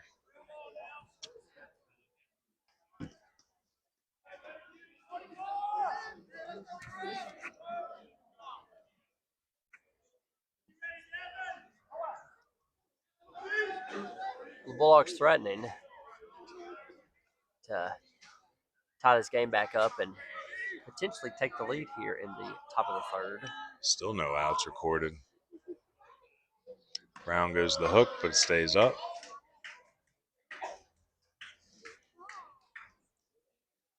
One out count. Tell you, Burns has been on the first and thirds tonight. They're really challenging the catching game here of Stuart Cramer. You know, that was one of the big question marks coming into the season was who would replace Camacho, Zach Camacho. And out of the bat. Say he bunts it, and that ball hit him out of the box. He's going to call him out, I believe. Yep, I believe that's the right call. So Robinson bunts. When he comes out of the box, the ball hits him, so he's automatically out. What's that in the box? I don't even know how you put that in the box. You're out. I'm just going to say You didn't record a hit. X, bunt out. I don't even know what to write there. So nobody advances. Still first and third. One run in this inning.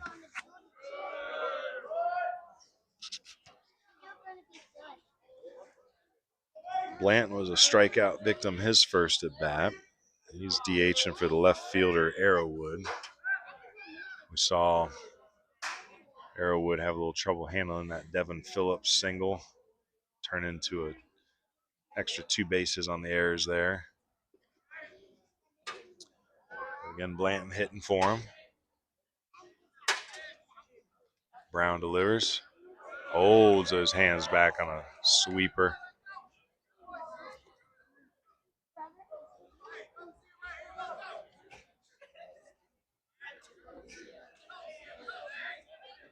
So Luke Brown, the sophomore, getting challenged here in the middle of this game, getting his varsity stripes. I'm not sure where he missed there. That looked like a good pitch, but they're going to say ball low to Blanton. Again, 1 out. He had the strikeout of Camp, but he reached on the drop third strike. Robinson bunted, but ran into himself. So Lee having a little trouble there again on the ball 4 delivery. So Blanton walks, no advancement. So Camp up to second. Peeler stays at third base. So bases loaded now, 1 out. Now back, second base number 17, Richie.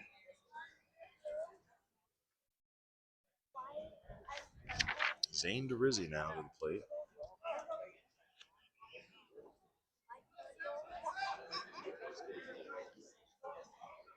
Again, 5-4 is our score.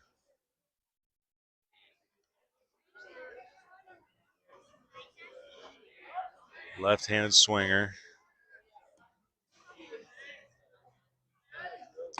Ball high and away.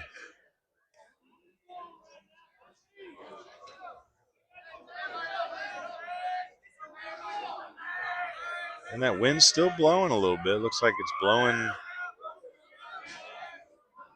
left to right now. I don't know. It's all sorts of twisting wind out there. Blowing in.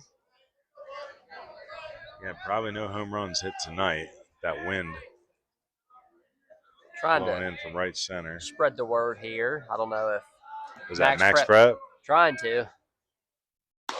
So score update on Max Prep, letting them know we're here. You just can't post the link. You can't say you're broadcasting. You can't say YouTube. There's all these blocked words. Dang. So it says Baseball University of the Bridge in attendance. How are we going to grow high school baseball with all these firewalls? Luke Brown delivers. That ball was right out in front of the plate, but that was hit off of the catcher, Lee.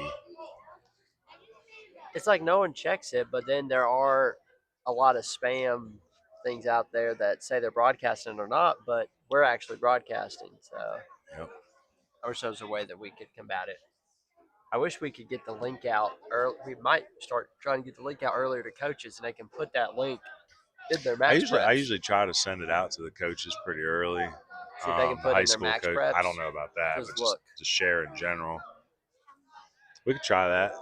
Maybe we can try it tomorrow at Providence Day. Durizzi here, 2-2 count. Brown delivers. Nice pitch, curveball, sneaks back around the outside corner. Strike 3 looking. Third strike call brought to you by Burlett Painting. Painting the corners with Burlett. So second K of the inning for Brown, but only the first one that actually registers an out. It'll be Drew Dixon, top of the lineup. See right here on Max Preps where it says buy tickets. We'll sometimes have a watch live for the NFHS network, which we're 10 times better than. So it'd be nice to get the BBU network. Drew Dixon 1 for 2.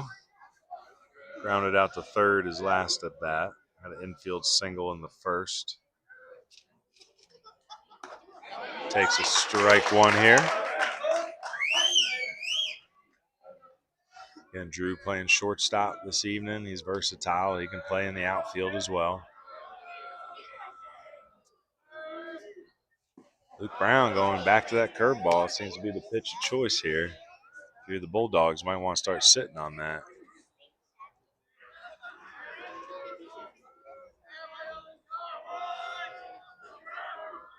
One delivery. Curveball, top of the zone. Strike 2. So 1-2 count. Big pitch coming here from Luke Brown with the bases loaded. So 0-2. Drew Dixon, one of the best hitters in the Bulldogs lineup up at the plate. Here's the pitch. Nice job by Dixon to stay off the high heat.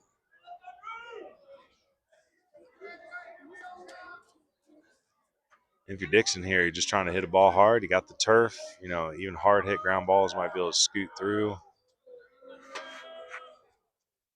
Swing.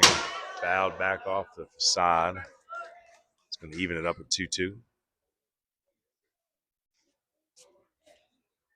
Bases loaded, nowhere to put them. Got to go after them.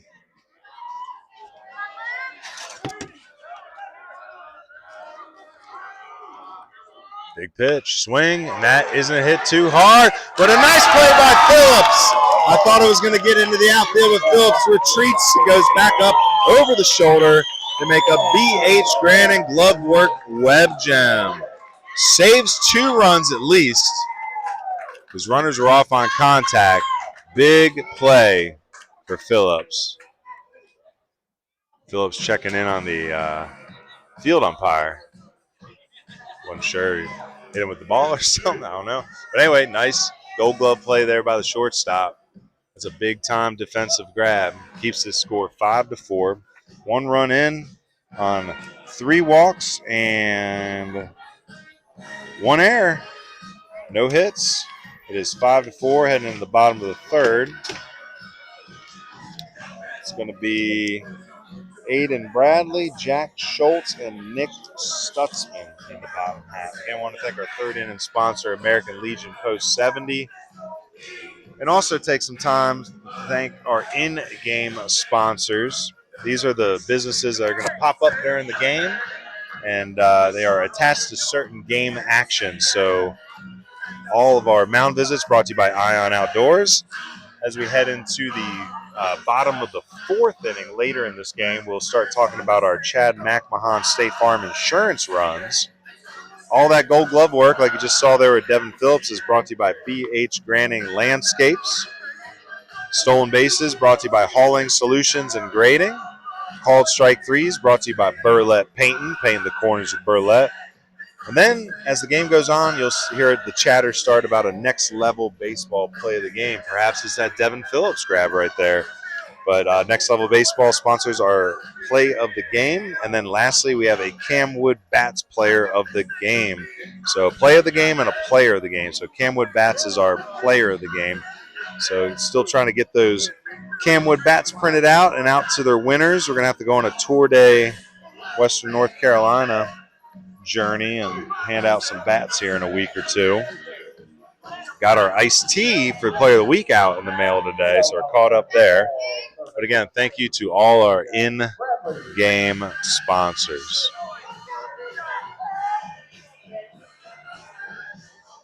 So Hunter retreating back here. I'm going to change this screen back up for you. All good? Power? Yeah. Which one? 2, I got it back. Hopefully it stays. I was worried about that today. I'm thinking like when we set up the cameras early and then we take them down, there always seems to be, that's where the discrepancy comes with plugging it back into that power box for some reason. They just don't plug them in the first time and just. Yeah, that's what I'm thinking on these hot days. 2-0. I got 1. So Aiden Bradley, very intelligent, high academic ball player, playing third base this evening. Excuse me, swing right there. Still enough on it to push it out into the parking lot. 2-1.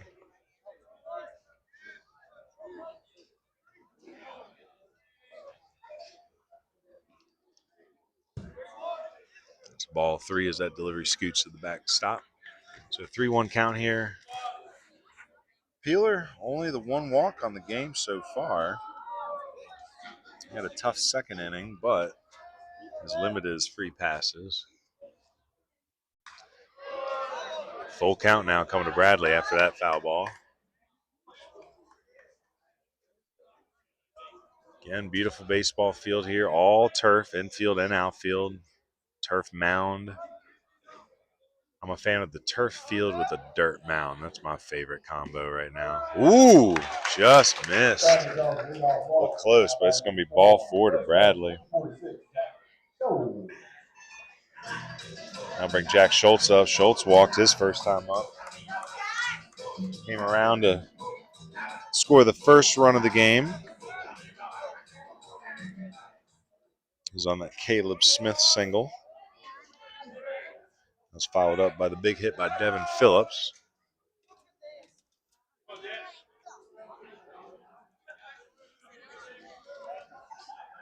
So Schultz, big, strong, tall, upright stance. Swings and grounds one to the third baseman, Yarborough. He's going to try to go to first for 1 and get Schultz by half a step. So Bradley up to second. Schultz retired on the 5-3. I'll bring Stutzman up. Stutzman had a very hard single in the second inning.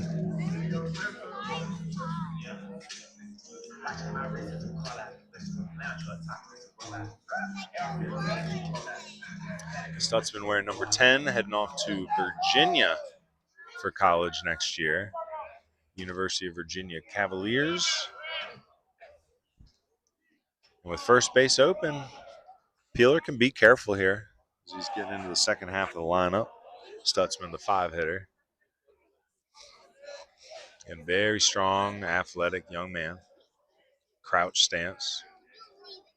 Here's the pitch from Peeler. Goes curveball first pitch for a strike. Hittable pitch, but on 0-0. Not what you're looking for.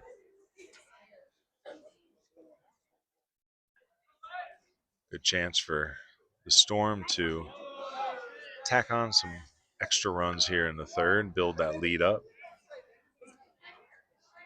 We talked about Stuart Cramer trying to build a lead early to give themselves some breathing room when dealing with this tough Burns baseball team. Foul ball off to the right side. Ooh. Just foul. Barely missing a small child out there, so the baseball gods were with her on that one. A lot of foul ground over there, too. So 1-2 delivery coming.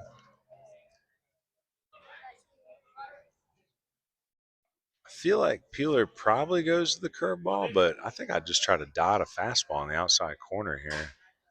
Ooh, goes to the fastball, but it's low. 2-2. Again, Peeler Jr. is throwing pretty well tonight.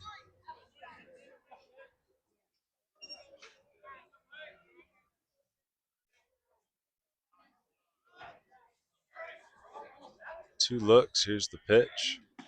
Ooh. Like a slider there. Wandered outside, so it'll be full count here. Again, first base is open, so Peeler doesn't have to give in to the dangerous Stutzman.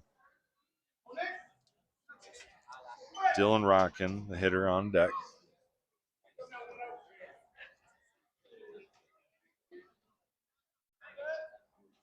Here's the pitch to Stutzman, and it hits him on the hand. They're going to call HBP. Nervous for a minute there. It could have been the old foul tipping of the glove call, depending on where on the hands they thought it hit him. But they say it hit the hand. Now it's first and second.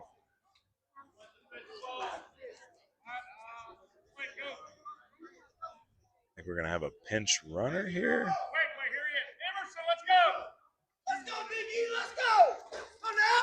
Oh, Lord. So trying to figure out exactly what Coach Schultz is calling for. So he says, never mind.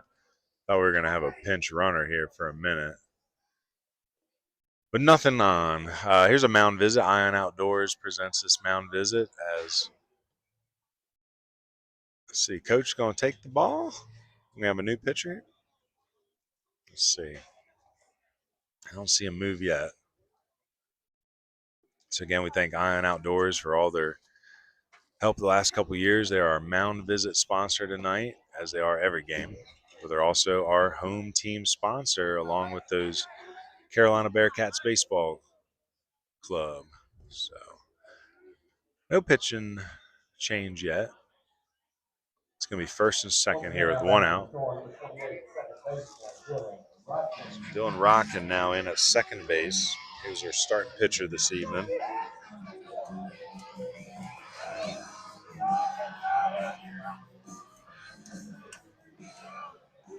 Big spot with one out.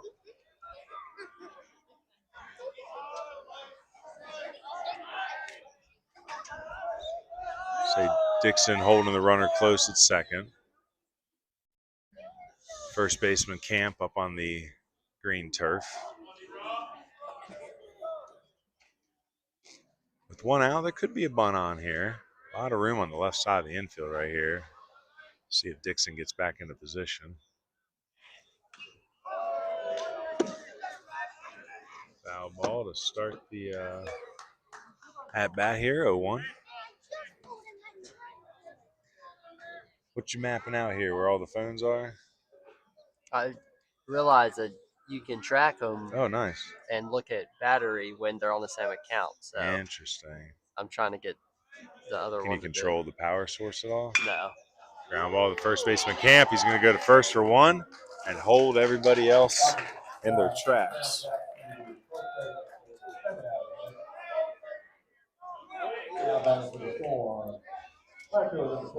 So Stutzman moves up to second.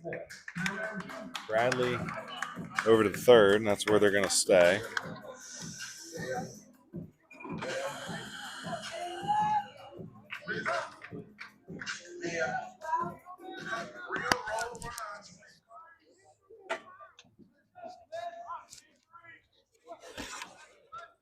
Smith had an RBI single in the second to open up the scoring for Stuart Cramer. They need him here, too, with runners on second and third. It's a big bounder. Dixon in, but Yarborough cuts across him. He's going to throw across, and they're going to say he is out by a centimeter. So nice play by Yarborough. Ends the inning. It was a hit batter. Actually, yeah, walk, a hit batter. No hits, no runs, no errors. Stays 5-4 heading into the top of the fourth inning. It'll be the top of the lineup. Dixon, Tony, and Yarborough. Well, why don't you do the next ad read? I want to walk over that radar gun and see what sort of numbers they've been pulling. No errors?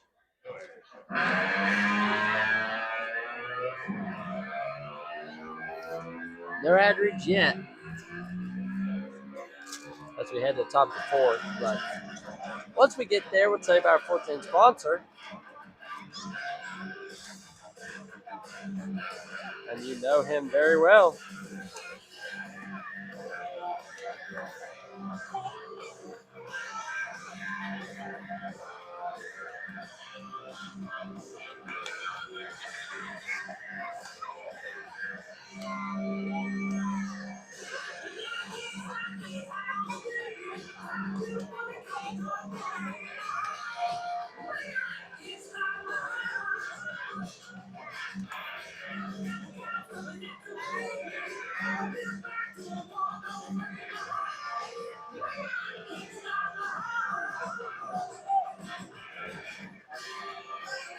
Youth, high school, and college pitchers. Are you trying to take the next step in your play development? Nova X Kinectics is directed by Anthony Payne. Coach Payne has worked with several Western North Carolina pitchers in the last few seasons and helped them make major jumps in their physicality, velocity, and overall athletic performance. By infusing data, analytics, and biomechanics, Coach Payne is trying to help pitchers get the most out of their potential. If you're looking to make strides in your pitching performance, get with Coach Payne at Nova X Kinectics ASAP. Offering in-house and remote training options for high school and college level athletes. Nova X Kinectics, new school data, old school grit.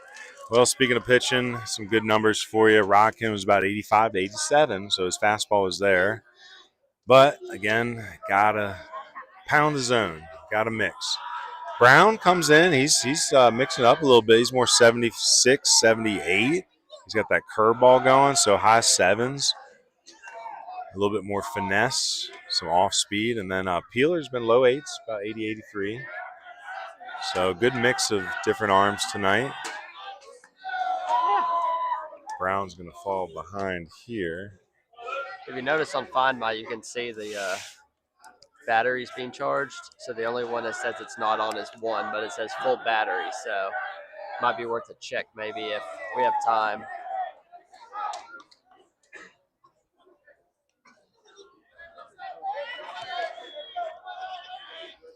Oh, sorry, I forgot to put that line out in. So it's actually Yates, Tony, Andrew Yarborough, and Mason Braley to lead off this inning. I was so excited on the Phillips play, I forgot to write it into the box. It's ball 4 to Tony. He's got 2 walks on the evening now. Reached on a fielder's choice as well, so technically 0 for 1 with a run scored and a stolen base.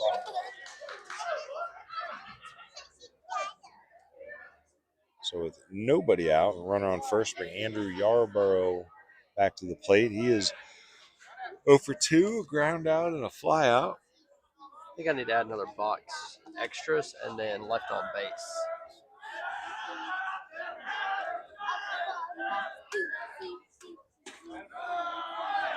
Brown goes to the curveball, misses down and away. Again, Stuart Cramer with the lead here, 5 to 4.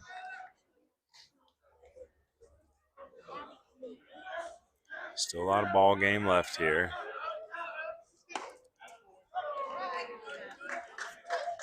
So a couple candidates for plays of the game. You got the Kingston Womack motoring around the bases. That's the definitive run at the moment. And then you have Devin Phillips, nice little grab to end the third inning.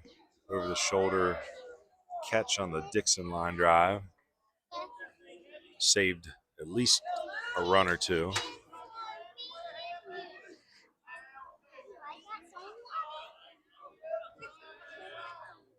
Hopefully there's some Chad McMahon insurance runs that coincide with next level play of the game. Brown goes back to that curveball and misses low here. I anticipate a run coming here soon with all of these balls being thrown.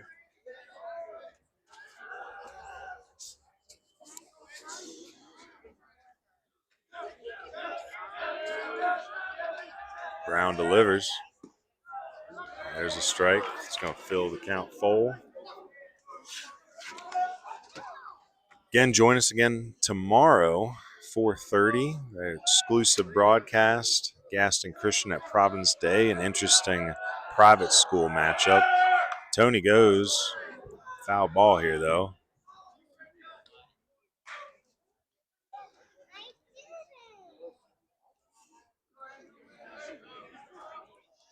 Say the Burns Bulldogs definitely challenging the run game, challenging the catcher Lee and these pitchers, their ability to hold the runners. Challenging them pretty good tonight. I think I said earlier it was 5 stolen bases in the game so far for Burns. Pickoff attempt here by Brown. Well, Burns and Stuart Cramer not faced off in the last 3 seasons, except Really? for Tuesday. However, they did face off back in 2019 a couple times and 2018 a couple times. So 3-3, all tied up with this year's games. So historically, they're 3-3 against each other right now. Yep, dating back to 2016. Swing, and there's a base hit in the left field. So a walk and a single here. There's nobody out. First and second for the Bulldogs. Mason Braley coming to the plate. Braley 0 for 0 with 2 walks, 2 stolen bases, and 2 runs scored. And this is not a bad time to drop down a bunt. We'll see if anything's on here for the Bulldogs.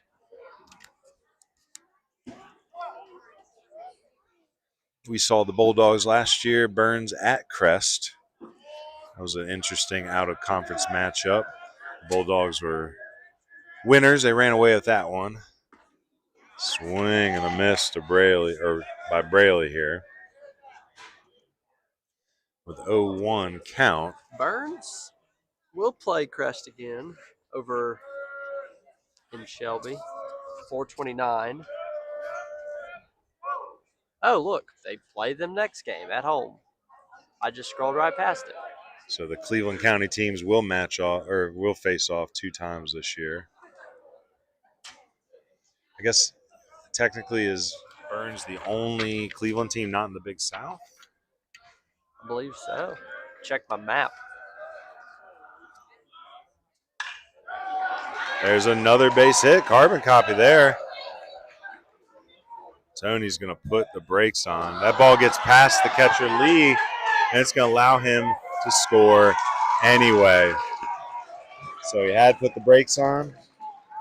The runners were not going to advance. But then the throw comes home, bounces past the catcher. I guess we got to give that an E7 on the throw. So E7 allows Tony to come in. Yarborough to move up to third. Braley on the backside on that throw up to second. No outs, second and third. Tie ball game now. That brings the pitcher, Lathan Peeler, back up to the plate. Lathan is 1 for 1 with a 2 RBI single and a walk.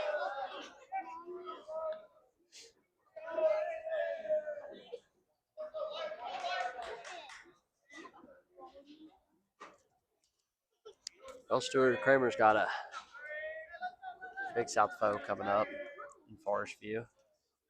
So Forest View struggling a little bit again this year. So Stuart Cramer's going to have to lock down on defense, tighten up the battery a little bit, try to get through this inning, stay in this ball game. Right now it's tied, but Bulldogs are still threatening. They are a barking. And those dogs will not stop barking until you hit them on the nose with a newspaper. That wouldn't keep me from barking. I'm an expert at that. So, and the form of that would just be efficient pitching, making the routine plays. 3-1 count. 5-5 is our score.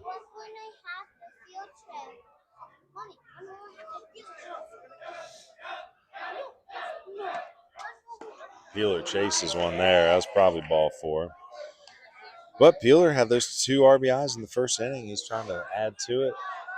give himself the lead back and put himself in position to be the winning pitcher. He can get a run across here. Brown delivers. Excuse me, swing, fouled away.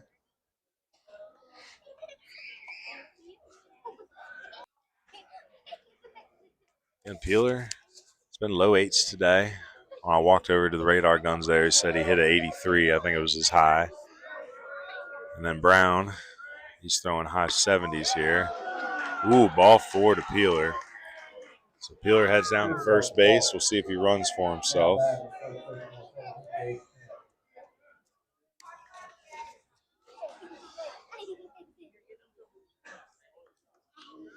So Peeler peels back another walk, too. How many walks is that tonight? 1, 2, 3, 4, 5, 6, 7, 8, 9. So 1 walk away from matching Tuesday's total. Camp's going to send one way up into the stars. Second baseman rocking over. He's going to make the catch. May have been an infield fly call there. 2 hands. Right? 2 hands. I'm not even mad about that. It's not coming through. He just walked a guy. Oh, swung first pitch. Swung first pitch. Hey, sometimes if it's there, but you got to do more with it Bro, than that that. wasn't there. Yeah, I missed an opportunity there. It was a good opportunity for Stuart Now a Cramer. double play in the inning and they get out Stuart of it. Cramer will take that gift and maybe find a double play or force out here. Keep it a tight game or at least close.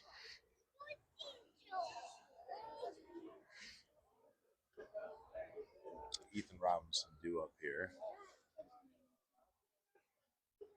Umpire and Coach Lee and Hart here checking all their notes, I guess. So I don't think a change has been made. Might get some area code ball on the score sheet, which reminds me, read an article in the Mountaineer yesterday. We're getting a new area code in the mountains. Really? They're running out of 828 numbers. Oh, gosh. Well, let's see here. Ethan Robinson shows bunt, pulls back looking to swing.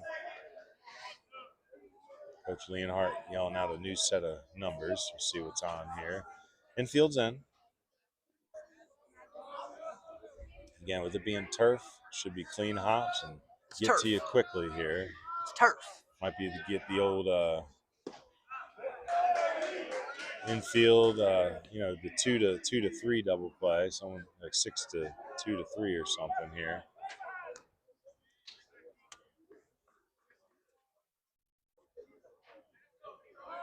See what's going on. Going from the stretch here is Brown. Swing, another pop-up. Looks very similar to the one earlier. Schultz over. He's going to make the catch. Now I'm mad about 2 hands. So 2 straight pop-ups here.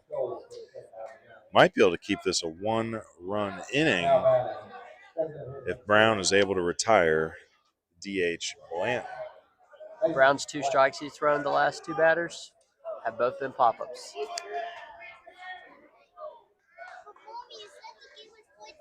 Two walks in the inning. We have back-to-back early swing counts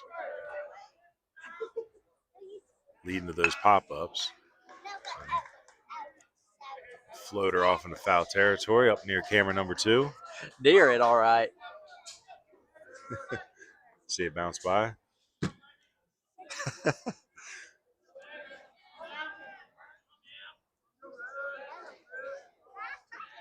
Here's pitch number 2.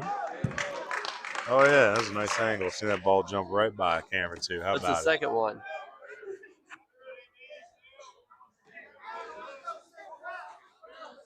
it? 0-2 here to Blanton. Brown's 1 good pitch away. Bases are loaded, though. Say, catcher's got to still catch up. Everybody's got to be on their toes. Drop third strike. What do you do? Step on home plate. Got to run through all these scenarios in your head if you're a fielder. Especially get out of this jam, no mistakes. Swing, ground ball, third baseman Bradley. He's going to go to third base, take it himself. And they escape, giving up only 1 run. And that is Bradley, retired at third base there. So 1 run in on 2 walks, 2 hits, and an error. So some unearned runs in this game. We're going to have to get a game changer. I want to thank our home team sponsors again. Thank you to Carolina Bearcats Baseball. Again, it's a travel organization here in the Gaston area. Player development, getting kids together, playing good, organized, competitive baseball at a young age, and maybe keeping them together so they can all go to high school one day and be on a good team for Stuart Cramer or one of the other area teams here. And then thank you to Ion Outdoors. Again, Ion Outdoors has been a sponsor of us for a couple years. They sponsor all our games for the mound visits, but they are the home team sponsor today for Stuart Cramer. They got some connections to the team, some history, so they want to jump in and support the Storm. And these home team sponsors, they sponsor the time that we put towards marketing this game to college coaches and then editing and posting highlights with scouting and recruiting content on social media afterwards. So thank you again to our home team sponsors, Carolina Bearcats and Ion Outdoors. You got a Bearcats logo? Yep. I've seen that logo. Coach sent it to me as like a t-shirt or something, but I'm able to take the background out and make it look real snazzy. No, you don't. I do my best.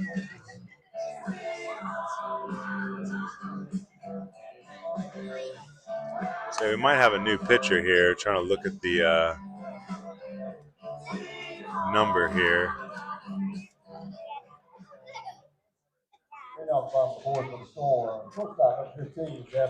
Is that still Peeler out there?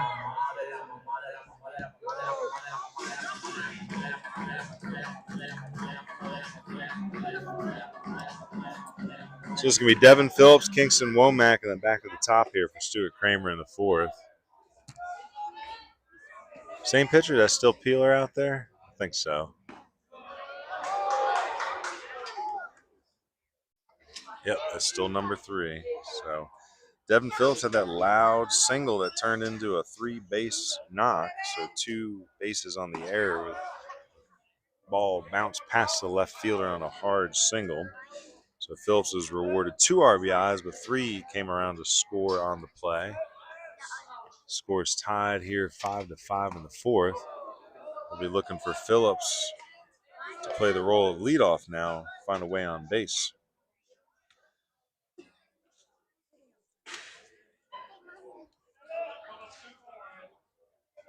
Phillips wearing number 15, only a sophomore. Playing a good shortstop position, just a good baseball player overall. Glad to be doing some film and recruiting work with him. Good young man. He's got 2 full varsity seasons left after this season. Believe he played for Wow Factor in the summer last year. Not sure of his plans this summer. Flag still flapping in the wind out there in right center field. Got that tiny little scoreboard down there off next to the right field foul pole. What's up with that left center field? So Phillips on base for a second time today. He's 1 for 1 now with a walk and the 2 RBI single. Now batting is Kingston Womack. Womack reached on a fielder's choice and then used his feet to fly all around the bases and score some chaos. Score on a chaos play there in the 2nd. It was an infield single. It was hit by Worcester. And in the midst of that, Womack kept motoring around the bases, forcing bad throws. We got a pinch hitter here for Womack.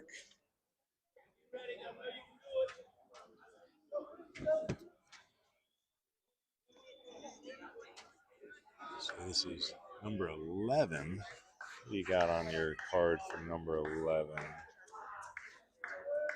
So it's Luke Brown, the pitcher. So he has come in and took Kingston's spot. That's how it all had to work out, I suppose. So Luke Brown is the pitcher, now in for Kingston Womack. That's because Dylan Rockin moved over to second. So Rockin came in and took over at second.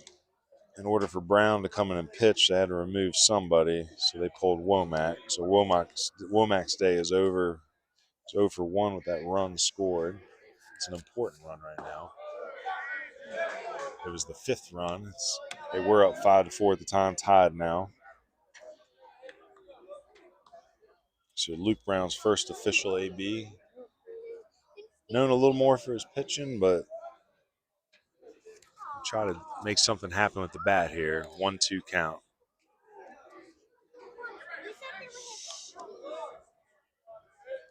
And Yates Tony, a very good catcher. They have not tried to run on him much this evening, if at all.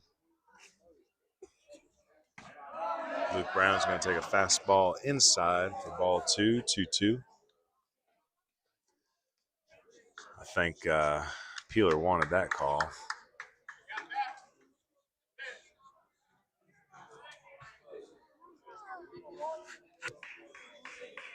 Phillips, the runner on first. Modest lead. There's strike 3 to Brown looking. So strike 3 called, brought to you by Burlett Painting. Painting the corners with Burlett. Back to the top of the lineup, Chris Worcester. Worcester hit an infield single in the last inning, was eventually thrown out trying to stretch it out to second during the chaos that ensued. Again, it was a slow bouncer to third. Third baseman Yarborough couldn't get a handle on it as the ball bounced away from him for a moment. Kingston Womack motored around second, slid into third. The throw went wide by the catcher Tony, and he got back up and scored. And after Womack slid in to score that 5th run, Worcester was thrown out on the backside at second, but was rewarded with the infield single nonetheless, so he's 1 for 2. Pitch and mound visits brought to you by Ion Outdoors. Thank you to Ion. Any score updates for us, Hunter, on I'm going to scroll through. ACA loses to Spartanburg Christian 12-5. Avery County beats Cloudland 16-0. I'd assume that's out of Tennessee. Polk County, Tennessee defeats Hiawassee Dam 20-6. Drone, first win of the year, 8-4 over Mountain Heritage. Mountain Heritage stays winless. Lions over Freedom 4-1 at Shelby. Shelby beating Freedom. That's a little bit of an upset. East Gaston and Highland Tech playing. Yuck. That's a football score. Thomas Jefferson at Jackson Bay. Orthodox at Ash tonight. Providence Day beating Charlotte Latin 12-1, so we'll see them tomorrow. Someone should update that Burns Stuart Cramer score. Tuscola and Smoky Mountain playing the first of 2. They play on Monday as well. East Lincoln 5-0 over Kings Mountain. Bessemer City and Lincolnton facing off down the road. That's a lot. I was expecting a little more games this week. I bet there's a lot tomorrow. So we're going to get a new pitcher here. And I updated at the bottom half of every inning. So Drew Dixon in the pitch here. Here's a score of your liking. The Orioles win 2-1. Dang. All right. Trevor Rogers, right? Yeah, that was the guy they traded for a couple years ago. He's really coming into his own. I was going to say, I haven't really been in hype for the MLB season. I haven't really been as adamant about catching up on Orioles news. I'm more into the high school baseball right now and following Western and some of the other local teams. Any score updates y'all got in the chat? So final line on Peeler for the moment, 3 1/3. Strikes out 2 batters on the evening.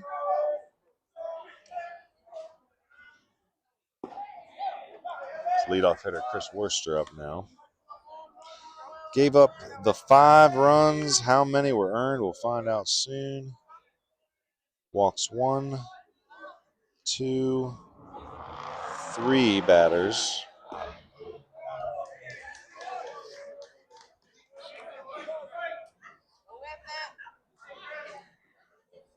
Good crowd at Sims Legion Park. Allows 4 hits. In line with yours, yeah. So Nice final night, line too. here for Peeler, 3 1/3, 5 runs, 4 hits, 2 strikeouts, 3 walks. Trying to figure out how many earned runs here. That's a little harder sometimes. So Worcester here, batting with 1 out, 1-2 count. He's going to take one in the back here.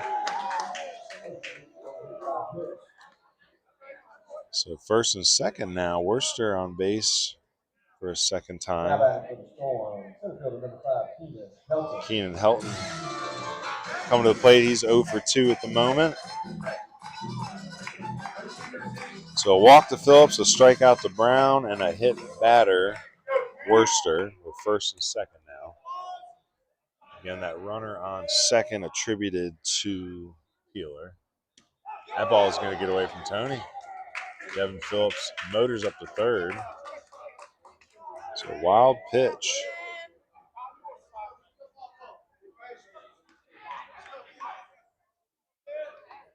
So wild pitch going to allow both runners to move up. 2 there for Helton now with 1 out. Again, Drew Dixon in from shortstop. Has a bit of a sidearm, sidewinder style.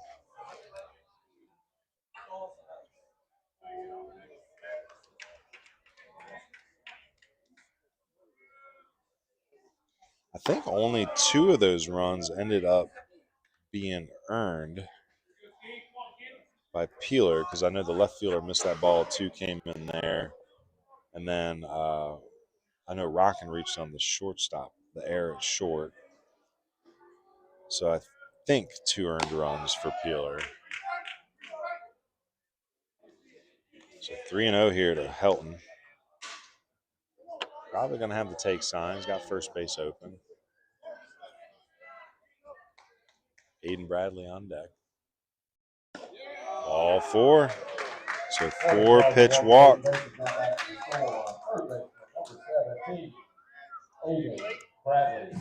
So bases loaded for Aiden Bradley. Bradley 0 for 1 with a walk. Walked back in the 3rd inning.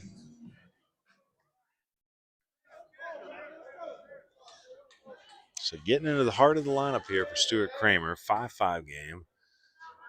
We're on the lookout for next level of plays of the game and CamWood Bat players of the game nominees.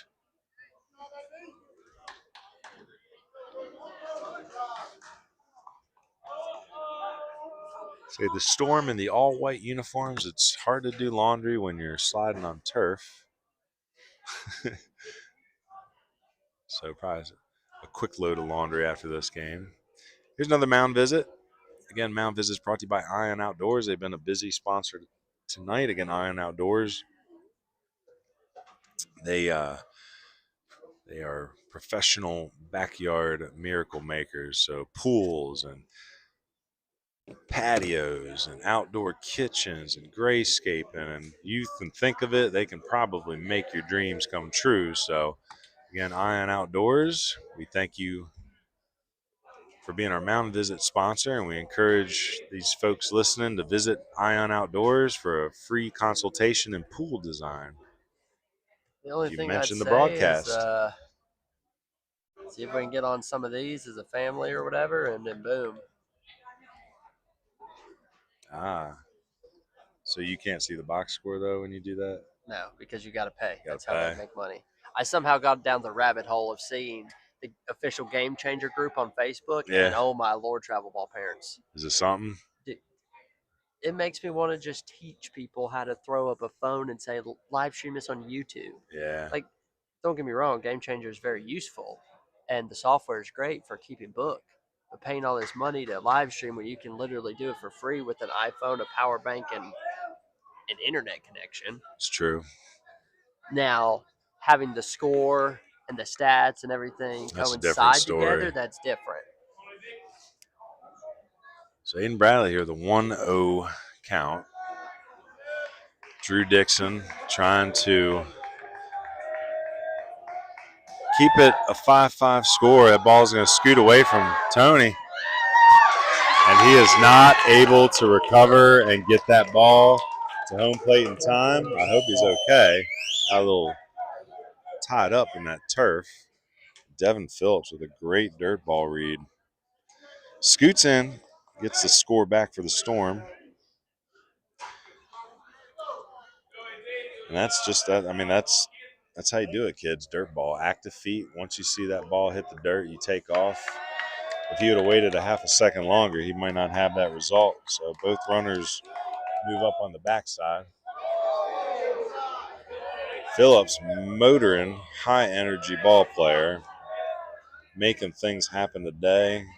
The 2 RBI single that led to 3 runs, actually, back in the second. Now scoring the go-ahead run in the 4th. Playing good defense at short. Swing. Bradley's going to go backside. That ball is just foul. That would have been 2 runs in easy. We'll do it again. It's a great dirt ball read by Phillips. Got great base running today by both Phillips and Kingston Womack, stealing some runs from Burns on the base pass. No, oh, they got him picked off at third now. You don't see that much.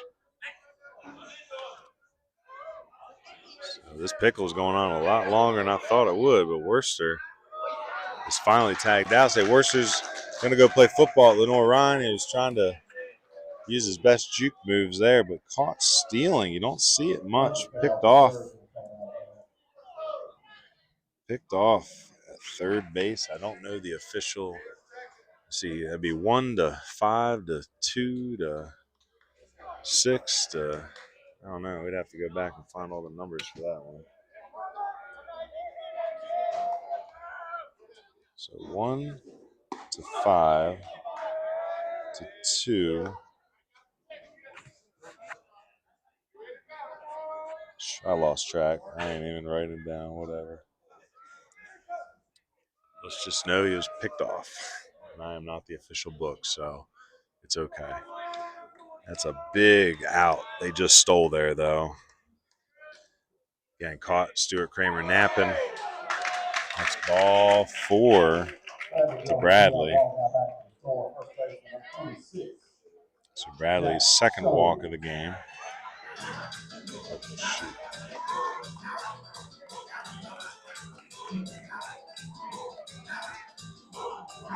I'll bring Schultz up. So Bradley at first. It's still Helton out there at second. Helton did not move up on the pickle play. Nice play by DeRizzi. Throws to first. That'll be the final out of the inning. Nice piece of fielding there. Some BH Granning glove work. DeRizzi went to his backside to make a slide and play. 4-3 on the putout. 1, 2, 3 walks and a hit batter. And the wild pitch scores a run. No errors. 6-5 heading into the top of the 5th inning. No hits? No hits. In the top of the 5th, it is going to be Zane DeRizzi, and then back to the top with Drew Dixon and Yates Tony. Again, I want to shout out our social media and encourage you to follow us on Facebook and Instagram and X. Our handle is at Baseball University, BB University WNC. So again, at BB University WNC. Our X following's pretty good. That's where the college coaches and the recruiting's done. I think we got 6,700 followers there. Instagram, still getting that going. I think the kids like it. We're over maybe 1,100, 1,200 there. And then Facebook, that's good for the neighborhood, just letting people know what's going on around town. And then also subscribe to us on YouTube. If you're watching this live right now and you're not subscribed, hit that subscribe button, and that'll let you know when all our broadcasts are coming up throughout the spring. So again, thank you for following Baseball University on social media. Again, it's BB University WNC. 15265. All right, hold on. I'm pretty confident in that. So that was Worcester. Say it one more time. I don't know. I'll go through it with you. 1, 1, 5, 5, 2, 2, 6, 5. Yeah. 6 to 5. Okay. If anybody wanted to know. If anyone is a scorebook freak like Ryan.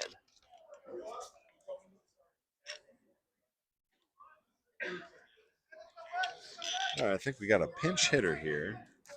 I wonder if Homebook would have actually kept that in right. So it's number 14, Brian Bootrick, the freshman, getting into the game. Woo! Little brush back there. So Bootrick wearing number 14. We'll see if he stays in the game or if it's just a one enter and re-enter situation. Ground ball to third baseman Bradley throws across. 5 to 3 on the putout. Back up to the top and Drew Dixon. Drew working on a 1 for 3 night. Started the game at shortstop and is currently in there on the bump for Burns. Again, uncommitted senior, still looking to play baseball at the next level. Probably a good JUCO route candidate, good athlete. Takes a strike there from Brown. Brown settled into this game. It's been steady, Eddie. Again, fastball's going about 77, 78. It's been mixing that curveball in. He's been consistent, filling the zone. A few walks. Say walks have been the nemesis of Stuart Cramer these 2 games against Burns.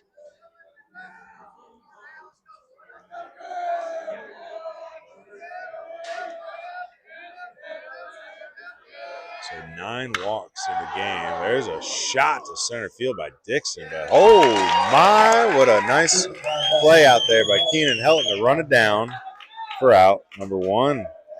Or excuse me, out number 2. So 2 quick outs here. That's some BH Granning glove work right there. A heck of a jump. The ball was hit very hard off the bat by Dixon. It's just a loud out.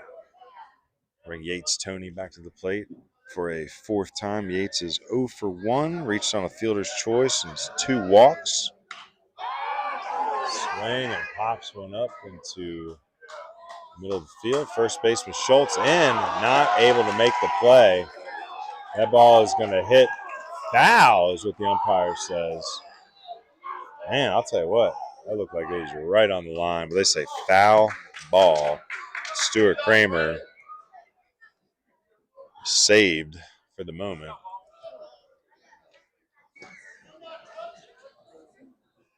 There's still an E3 in the box. He called that foul? Yep.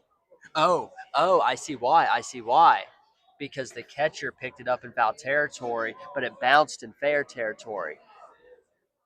Watch. Okay. So it might be a really and I'm wise gonna change call. the angle here, but watch. So the first baseman's one coming in for it. He picks it up in foul while he's staying in foul territory. Now, I guess my question was that ball, I guess, did not hit the glove of Schultz. If it hits Schultz's glove, it's a fair ball. Yeah. So he whiffs on it. It bounces fair, but the catcher. Do we have a new catcher? 21?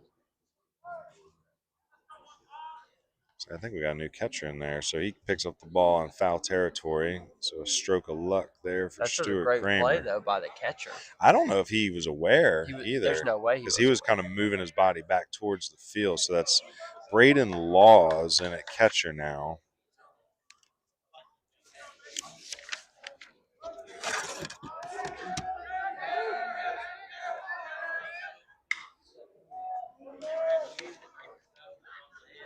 Yates Tony swings and stumbles out of the box after that foul ball.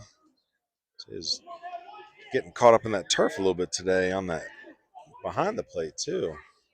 So new catcher in there is Again, Braden Laws, the senior. 2 outs here. Luke Brown been dealing pretty steady. Again, Rockin worked 2 innings. Rockin worked into the 3rd, but after 2 straight walks was pulled. So this is the 3rd inning of work for Brown. I believe Brown is only giving up the 1 run. I think it's unearned as well. Yates Tony gets into one here. That is over the right fielder Smith's head. Tony is going to keep on his horse and make it all the way into 3rd base with a triple. So big piece of hitting by the stud catcher Tony. Got a lot of that one. And there's some ballparks where that would have left the yard, but not here in spacious Sims Legion Park, which anything in the gaps here with a little bit of speed could be a triple. So a warning here from the umpires. Maybe for taunting. Was that a 15-yard penalty? Wrong sport, but I think you get the gist.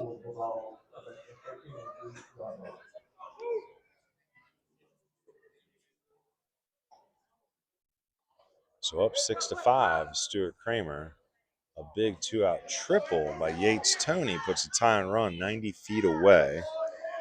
And it's Andrew Yarborough coming up to the plate. Andrew is 1 for 3, had a single back in the 4th inning.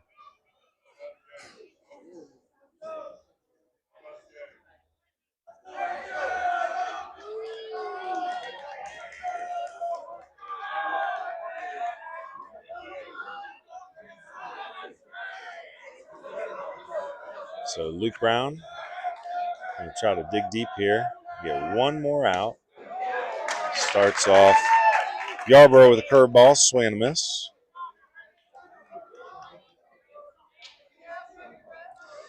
So Yates Tony now 1 for 2. Curveball stays inside.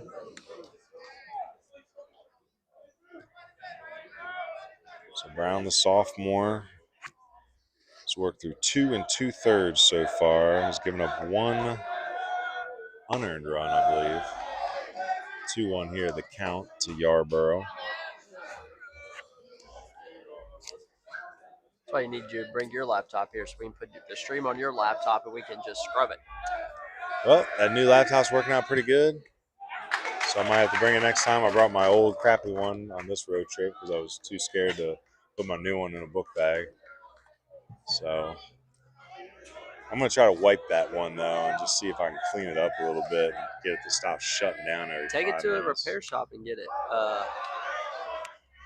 it fixed. Maybe add some new components for like a couple $100, and then boom, you got a second working one. If anything, Jesse or Grace, I give it to my wife. She needs a good computer.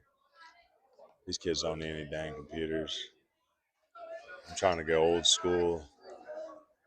Working the dirt. An abacus? Working the dirt. An abacus? Abacus, pen and paper. What's a pen and paper? Ground ball, foul. So 2-2 is the count. Get some overhead projectors. Trying to think of all the other old. We used overhead projectors until 2016 with the lovely Miss Case. Hope she's doing well. She was just in the hospital. Another foul ball. That's why I got glasses a decade ago. It was actually couldn't see around this month a decade ago. Couldn't see the overhead projector. So we'd start in the front in each column of the desk. We'd start in the front, and the next week we moved to the back, and then move up each time. And every time I moved to the back, I'd be squinting. And about 7 kids got glasses in Miss Case's class. Swing and a miss. Big strikeout by Luke Brown. That's going to end the 5th. Stuart Cramer still up 6-5. Just the triple in the inning. No walks, no runs, just the one left on base.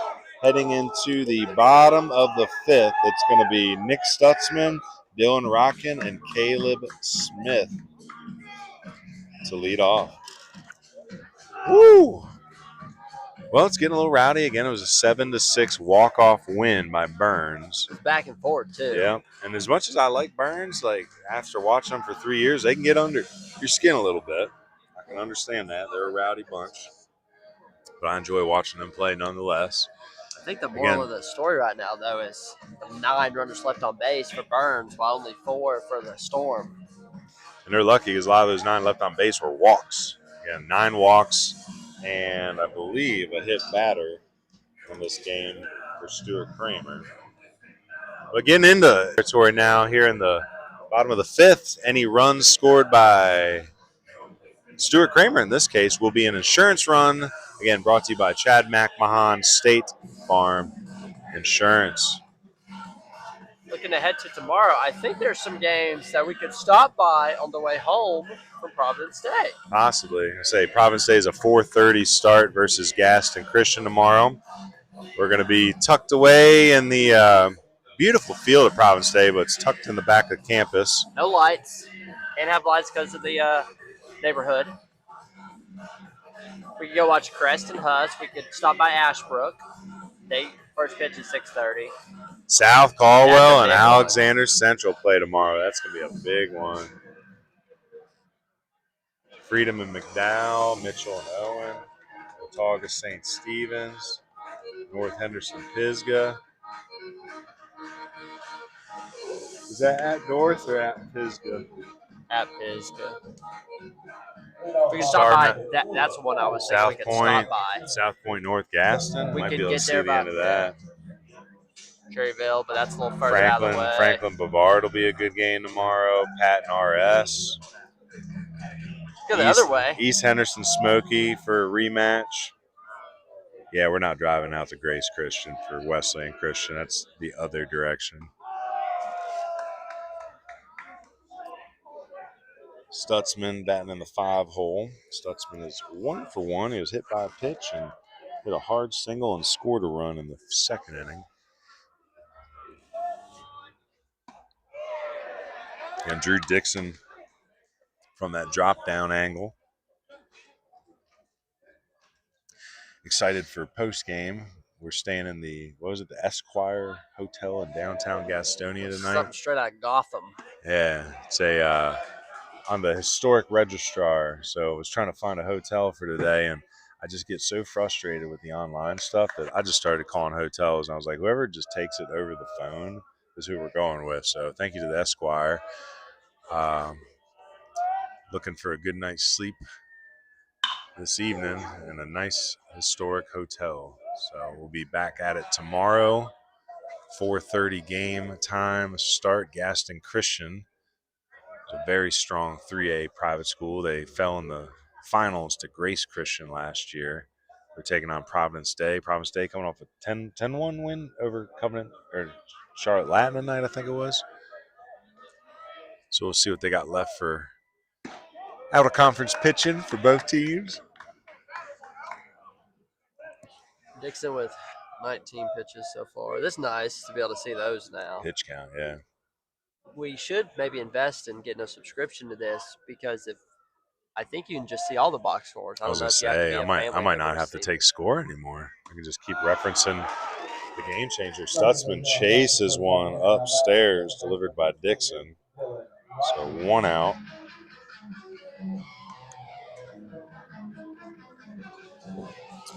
The problem is sometimes coaches might not allow people to see it other than their players or their family. If you could get on board with every coach allowing you to be on it. I might be able to do that. We might test it. Dixon came into the game with 1 out and 1 on in the 4th. Ended up having a little trouble with control, hit a batter and walked 2. 1 inherited runner scored in that 4th inning. That was Devin Phillips on the wild pitch. This is also good for defensive changes. Dixon starts off a little better here in the 5th with a leadoff strikeout. Rockin now batting. Rockin on the evening was 0 for 2, reached on an error in the 2nd, came around to score a run. 2-1 count coming. It's turned into another nail-biting conference game. Swing and a drive to right field, but I think it's going to hang up out there for Robinson. So 2 outs. And I'll bring Caleb Smith to the plate. Caleb 1 for 2 with the RBI single in the second inning. Now back to the Storm right fielder, number 12, Caleb Smith. Still good.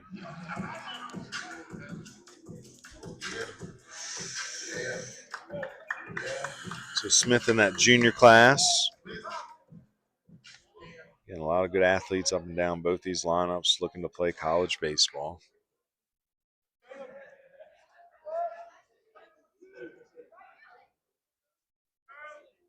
Delivery from Dixon from that sidearm slinger slot. Side-by-side scoreboards confuse me. I always associate the home team on the right or the bottom. And these type of scoreboards where it's the opposite. Again, Caleb, a junior. I think he's looking to play college baseball as well. He's going to swing and drive one to center field here. That's going to get down for Caleb's second hit of the game. 2 for 3. So 2 out single. I'll bring Devin Phillips back to the plate. Devin, 1 for 1, had the 2 RBI single in the second that got past the left fielder, ended up scoring 3. And then he scored on the wild pitch in the fourth. And it was a modest wild pitch. Did not bounce away from Yates Tony that far. But Phillips had a good read and was quick down that line.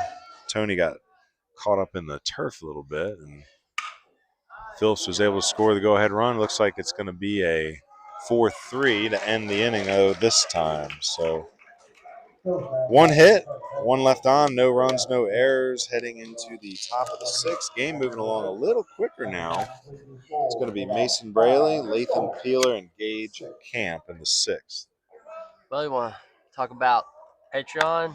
Yeah, our, definitely need rankings discussion podcast are always a hit. I was going to say, I feel like the Patreon has grown to a substantial amount. Let me see how many members we currently have on the Patreon, but you can go to patreon.com/bbuniversity WNC. Patreon, if you're not familiar, it's a crowdfunding website, and it's for creators, and we consider ourselves creators, and we're creating great content for Western North Carolina high school baseball. Really the only people west of Charlotte doing what we're doing. And we're up to 128 paid members. There's different sponsorships from $1 all the way up to $100. Most of our members are $1 members. It gives them instant access to the best content and coverage of Western North Carolina high school baseball. We have prospect lists. We have highlight films. We have podcasts. We had a great articles. I'm an English teacher by trade, so I love writing, but I'm getting great feedback on the articles. One of our articles was 5 bold predictions for 2026. One of those bold predictions was that Stuart Cramer would not only win the Southern Piedmont, but sweep it. And we were wrong, as Burns beat him on Tuesday. But those are fun to write. Our podcasts right now have been hot because people want to know about the power rankings. It's essentially each Sunday we're doing a week in review. We're doing the power rankings discussions, talking about the players of the week, and then just our adventures throughout the broadcast schedule. So, again, join the Patreon for $1, and if you feel like giving more, it all goes back to supporting Western North Carolina baseball. $5, you get instant access and a vinyl sticker. $10, you get all that and a T-shirt. $20, you get all that and a hat. And then the $50 and $100, you join our scholarship ranks, where half of your monthly membership goes to building a scholarship fund.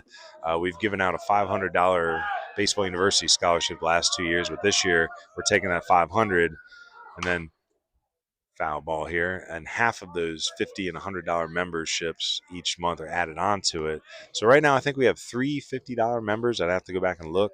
No $100 members yet, so if you're feeling philanthropic, definitely jump on board. But just through those couple months, that extra 25 from those 3 donors adds up, and I think our $500 scholarship is now over $700, maybe $800. So get it to 1,000, guys. Gals. I mean, that's our theme is like, we're trying to make a living, but we're also trying to do it the right way. We feel that the business of youth sports, which is $40 billion a year, is out of control. And our model is trying to bring it back more into the community. Our business sponsors creating opportunities like this, allowing us to keep our prices in the summer and the fall down for prospect filmings and college recruiting services. So again, join that Patreon if you want to be part of something good and see baseball grow in Western North Carolina. 2-2 count here. It's close on that potential strike 3 there to Braley, and he gets it this time. So Luke Brown strikes out Braley looking. That means it's a Burlett Painting called strike 3, painting the corners with Burlett. Bring Lathan Peeler up to the plate for a 4th time. Peeler is 1 for 1 with a 2 RBI single and 2 walks. Also scored a run. So Burns got to get something going here as we're getting late into the game. Still just 1 run is the difference in this game. That run didn't mean much this past Tuesday, with Yates Tony having the walk-off hit, 7-6 winners. So 1 run, not intimidating to the Bulldogs, but they still got to find it nonetheless. Again, Luke Brown coming into this game in the 3rd inning. Came in with 2 runners on. He's only allowed 1 run in his 3 1/3 innings so far. I believe it was an unearned run. Maybe we can check that box score. No? Not yet. Not yet. Unless you want to pay $8 and then I'll get ask disappointed. Coach Leonhardt or Coach Schultz to maybe send me the box score. So again, Luke Brown not overpowering with the velocity. We saw Dylan Rock in 85 to 87 in the first 2 innings, but Luke Brown coming in high 7s, filling up the zone a little bit more consistently as the game moves on. Again, not trying to speak too soon, but no walks in the 5th. Had the 2 walks in the 4th and 1 walk in the 3rd, so 3 walks total for Luke Brown.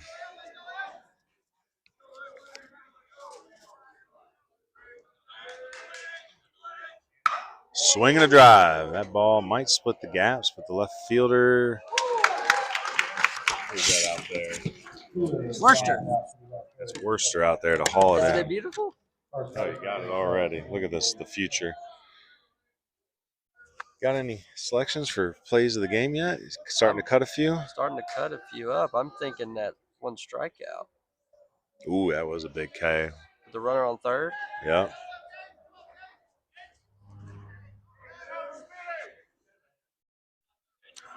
I still like Phillips scoring from 3rd on that wild pitch, motoring in. But that K was pretty big. We got to give Luke Brown some love. Like, he's been coming in. He came into this game, and he's not been intimidated by these Bulldogs. Just getting after it. Steady, pitch at a time. Ooh, pitch in the bottom of the zone to Gage Camp. Camp 0 for 2. He's walked. He also reached on that drop 3rd strike in the 3rd inning. 1 hit last inning. Yes, the triple by Tony. It was a 1 hit. Swing and a foul tip into the glove. Nice snag there by the catcher Laws. Again, Laws into the game. Right, good. For Lee, who started. 1 hit, no errors, 1 left on base. The last inning? Yeah. Ground ball here under the glove of Bradley. Phillips going to pick it up. Long throw. Schultz tried to stretch for it, but beyond his leather. So it'll be E6. Allows Camp to reach 2nd base. I think they had him if the throw was there. So we're going to put in the boxes E6. Tying run on now. Number 7 hitter Ethan Robinson to the plate. Ethan has walked. He was the one that bunted that ball into himself as he came out of the box. So 0 for 2 is the official line for Robinson. So Brown going to have to buckle back in. Thought he had it for a minute. Got to get one more out here. Strike one on the ground ball foul by Robinson.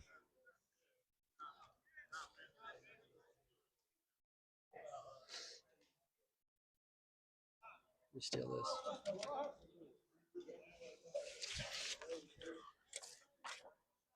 So we're going to have a pinch runner here for Camp. See what number that is coming into the game. Actually, our game changer might be able to tell us here. So Camp, big, strong looking body. So Burns looking for some speed instead.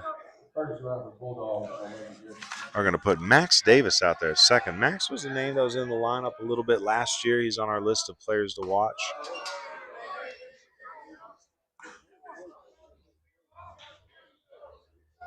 So 1-1 count here. That's Max Davis, who's a junior out second base. Luke Brown misses inside with a curveball. It's going to be 2-1.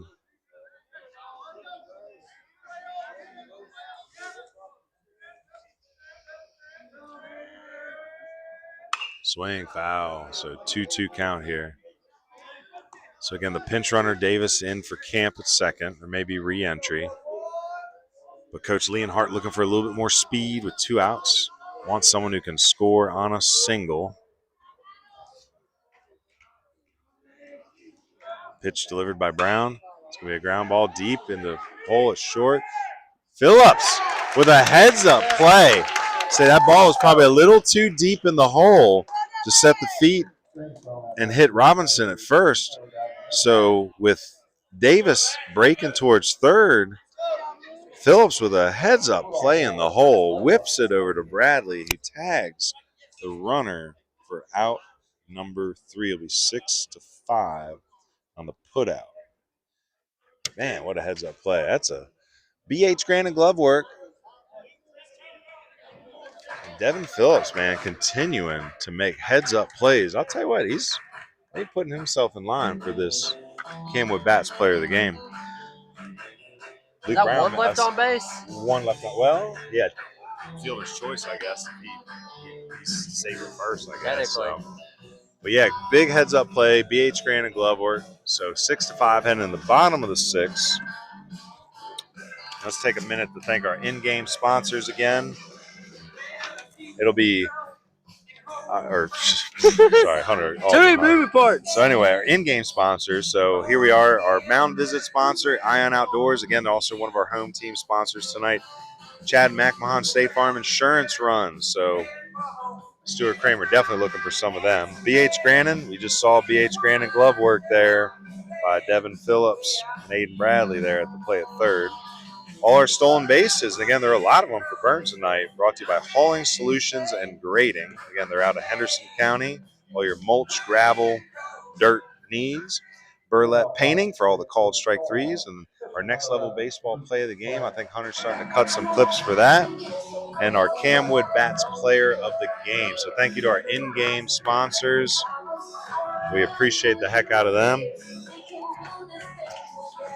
Coach Schultz must feel pretty comfortable with Luke Brown because he's sending him back out for his second at bat. Luke more known for his pitching, but Coach may be planning to send him back out for the top of the 7th. Luke struck out in his only AB back in the 4th.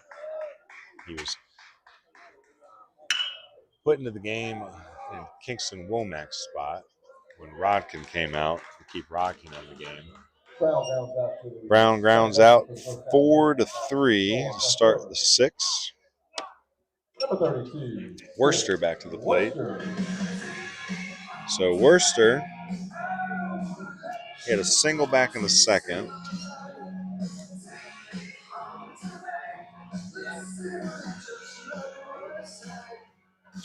Walked, or no, he was hit by a pitch here in the 4th. He was the one that was thrown out in that 1-5 to 2 to 6-5 put out back in the 4th. He was picked off the 3rd. 1 for 3. There's a ball. Oh, a ball is dropped by Yarborough. That's going to be an E6 in the book, or E5 in the book, sorry. So 1 out base runner here for Stuart Cramer. Keenan Helton coming to the plate, seeking that Chad McMahon State Farm Insurance run. Helton walked back in the 4th. He's 0 for 2.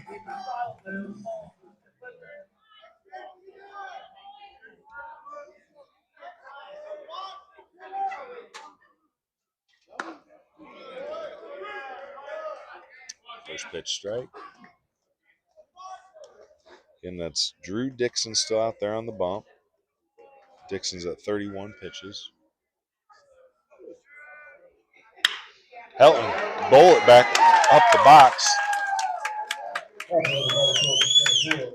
So Worcester holds up at second. That's a hard single for Helton. Now with the runner in scoring position, Aiden Bradley at the plate. Bradley has walked twice and grounded out.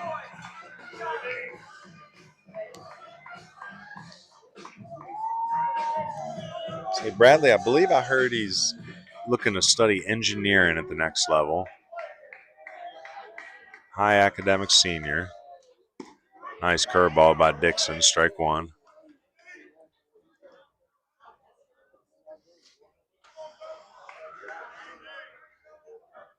You wonder back in the day with those cement walls if little kids were climbing up over those walls looking for a free game. What, A-Rod style at U of M baseball games? Sneak in, get you a hot dog. So Bradley 1-1. It's a shame you can't do that anymore. You basically go to Steal. jail. Shame you can't steal.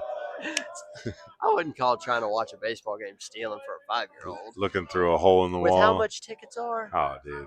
That ain't stealing. Well, I mean, that's look, redistributing it's the wealth, Ryan. It's to the point now where even in Wrigley Field, all those townhouse or those apartment townhomes or whatever were bought up, so they couldn't watch games on the roofs anymore.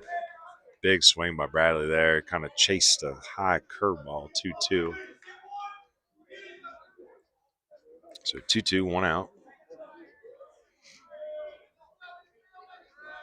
Stuart Cramer could really use some insurance runs here with a tough Burns team coming to the plate in the top of the 7th. Well, just foul. He had one like that earlier in the game. He just missed. So foul by about 2 feet. Nice cut, kid. Nice cut. This is the time in the game where the camera angles stop switching as frequently as I prepare for post-game. And I think we've got, that last, what was that, a 6-5 fielder's choice. That and the 6-5. strikeout both did the same thing. I like the strikeout. Hot fly to right field. Second baseman Derizzi out. He's going to make the play. Is that an infield fly? I didn't see it called. Wait, yeah, less than 2 outs. First baseman, number 46. I call that infield fly. So with 2 outs, Jack Schultz come to the plate.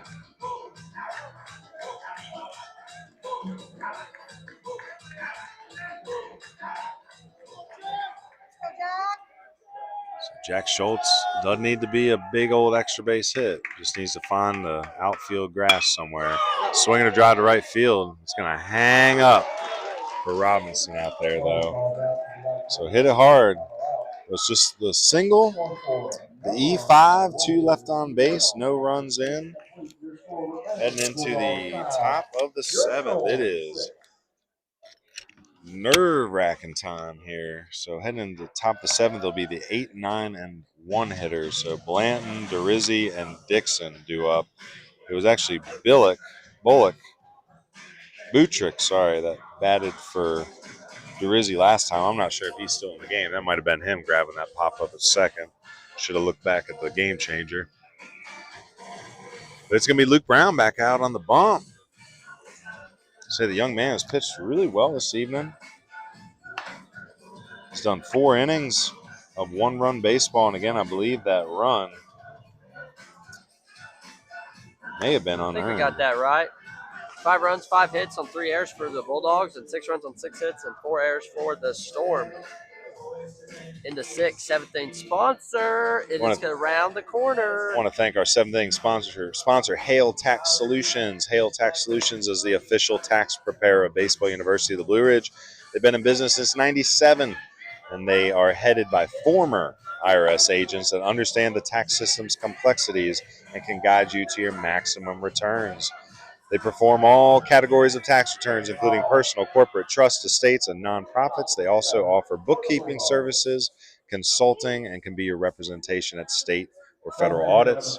So with tax season in full swing, give Hale Tax Solutions International a call at 828-435-6082 to schedule your return today. So tax season's catching up. About 16, 17, 18, some days left to tax day. Mason Blanton up for a 4th time. He's walked back in the 3rd. He's 0 for 2. Falls behind quickly, 0-2. Luke Brown going right after these batters, feeling extra confident.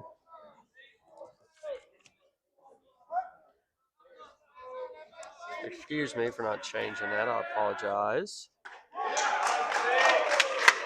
Luke Brown thought he had it, but it's going to be a 1-2 count. Thought he had it too. Do you have any particular favorites for player of the game? Swing and a blooper. Diane Quayle out in the left field. Didn't get the best part of the bat, but it's a single nonetheless. So tying run is on.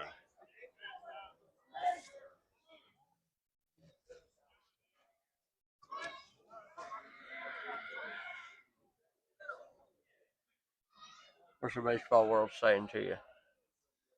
As we got an Iron Outdoors Mound Visit, again, want to thank them for being our home team sponsor as well as our Mound Visit sponsor. That's Mitchell asking, how are there that many errors on turf? It's turf. That was my saying when I played in the old North State League. We played at the big league camp, and every time there's an error, you just hear me yell, like, it's turf. How's there that many errors on turf? So Luke Brown going to be pulled from this game, and it looks like number 46. Is that Jack Schultz? Jack Schultz. So great job by Luke Brown. We'll give you a final line on Luke here. So does not record an out in the 7th, so that is 4 innings pitched, 1 run, but is unearned, I believe. Got to go back and check Game Changer. Luke walked 1, 2, 3 batters in the game. Strikes out 1, 2, 3, 4 batters. So good game by Luke Brown. How many hits? 1, 2, 3, 4. All right, so final line. 4 innings pitched, 1 run unearned on 4 hits, 3 walks, 4 Ks. He is responsible for that runner on first base. It ain't over yet. So Luke was making a good run for player of the game, but I think I know who I want to give it to here if it all holds out.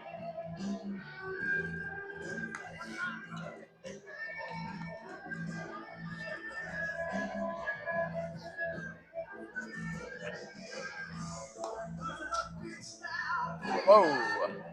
This is a family affair, PA.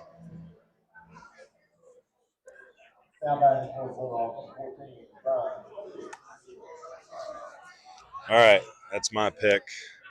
And this was the go-ahead one. You're the only vote, basically.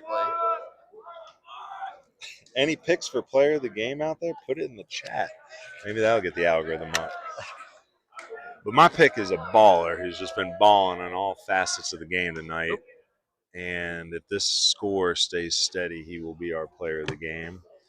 And big shout out to Luke Brown, who's set as the winning pitcher right now if this score stays. Runner goes, throw down to second. Bang, bang, but he's safe at second. It's the right call.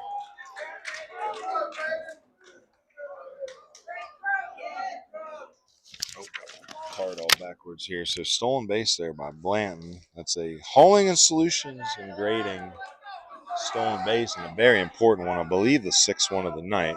So tying run is out there second again. Jack Schultz, the new pitcher, in for Stuart Cramer. Hot fly, foul territory, catcher's over. Cannot make the catch. So those are the type of plays that big-time teams are going to make. Gotta limit your giveaways, right? So they gave one back there to Burns.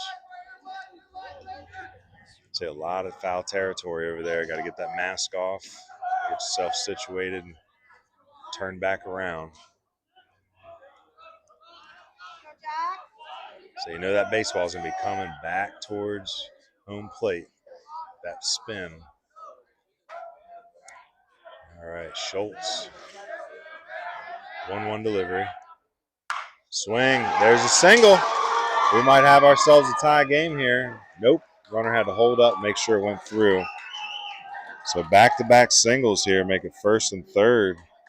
Coming up the bottom of the lineup there, too. Who was that? Who just swung there? Was that Butrick again? Yeah.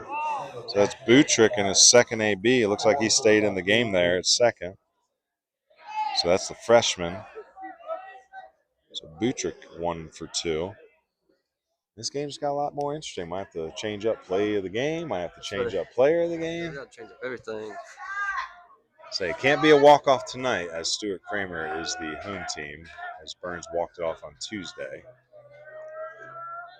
Schultz, long hold, runner stays at first, swing and a miss. Some good heat there from Schultz.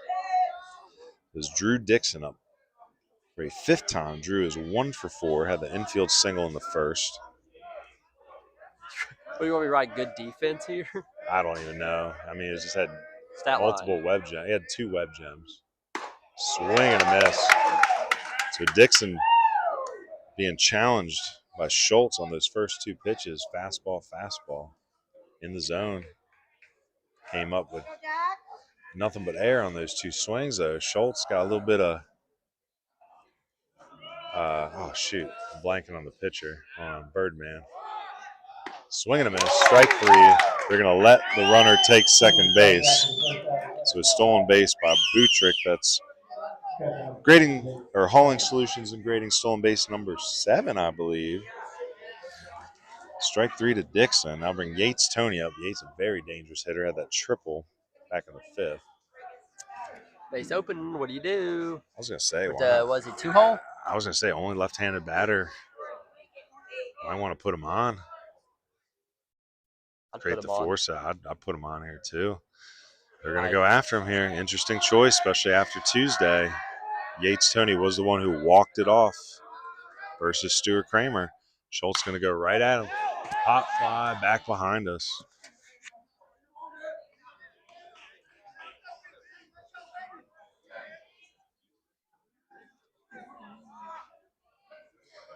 Craig Kimbrell, that's what I was thinking of.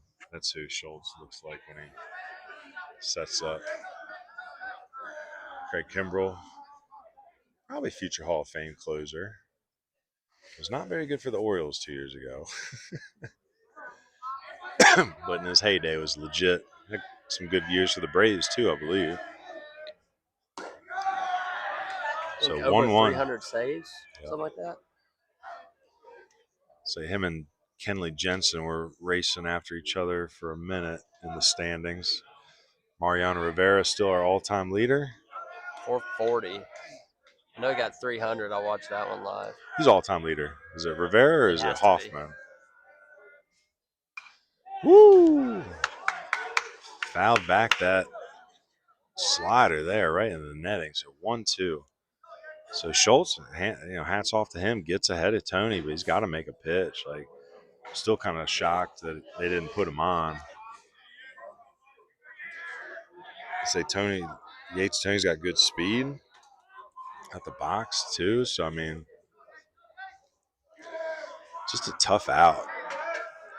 We talked about him in the pregame. Like, he's someone they're going to have to adjust to if they want to win this game. So Schultz going right after him. Fastball just outside, 2-2 count. There were a few here that thought they had it. You see catcher's mitt just push up a little bit. You know that's out of the zone. And again, these catchers, noble effort, but that was one of the big question marks coming into the year for Stuart Cramer is who's going to step up behind the plate. So not a ton of experience, not a lot of innings behind the returners this year after losing Camacho. Ooh! Really not sure where that pitch missed. It looked like, as hard a time as these catchers may have framing some of these pitches, it looked like he was right down the middle. So Yates Tony getting some respect from the Mr. Umpire here. 3-2 count. Couple close misses here. Schultz does have first base open. Doesn't have to give in to him. Swinging a line drive down the right field line. Foul.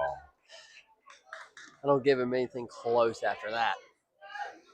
That's the Say you're not right there. getting the close calls. So unless he's swinging, you're not getting him out. Because anything he takes here, it looks like he's getting a ball. You know, if it's me, I'm drilling one about 57 feet and having one of my infielders come here and cover home quickly just in case. That's what I'm doing. I'm just doing ball 4.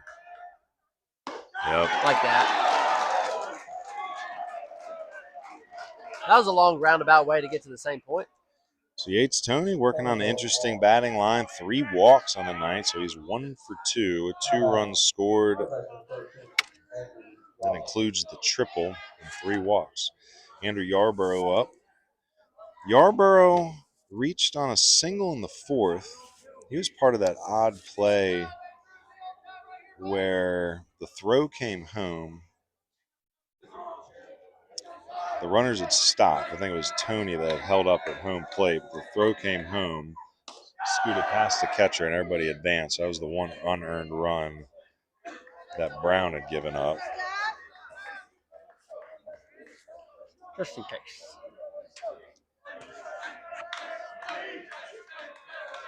So again, Brown started this inning.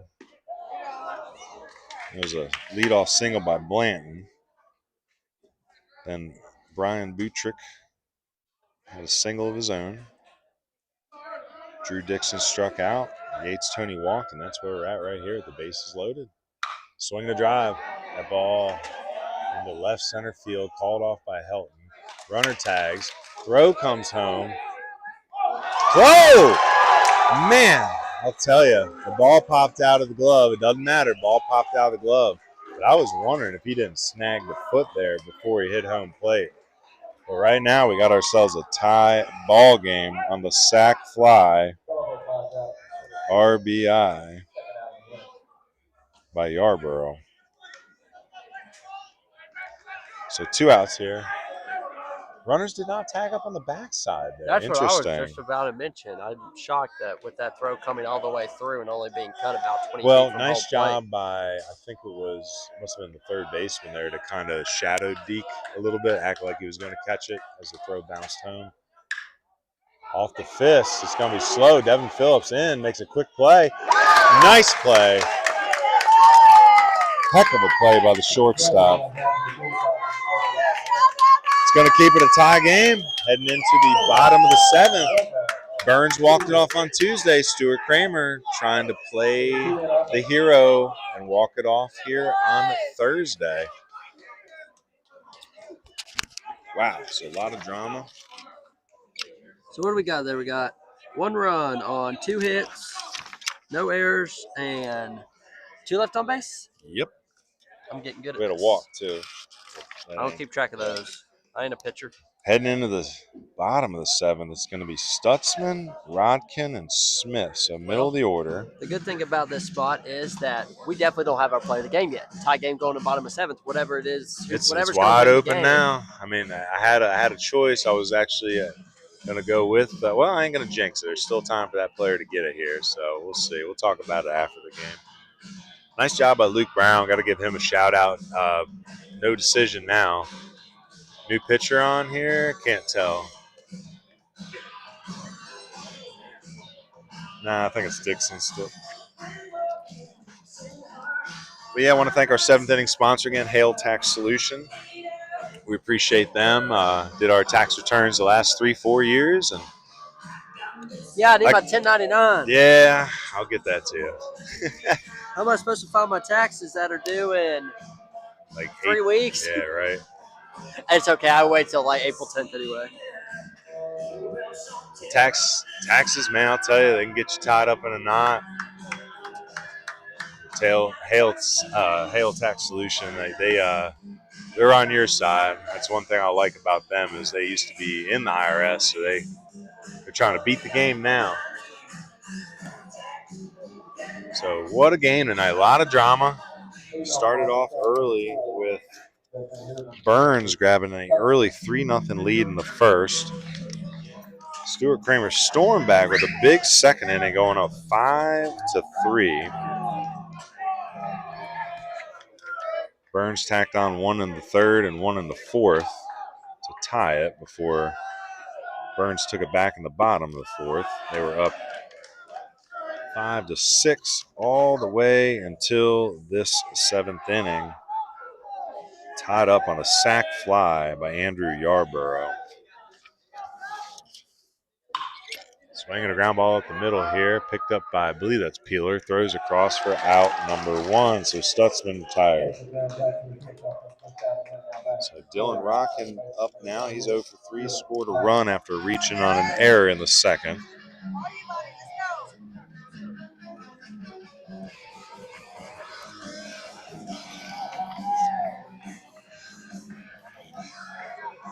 So that run in the seventh is charged to Brown. It was a leadoff single.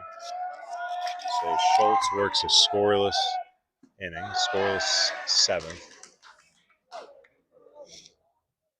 Rockin started this game on the bump before moving out to second base. When Brown came in the game, they had to remove current second baseman Kingston Womack.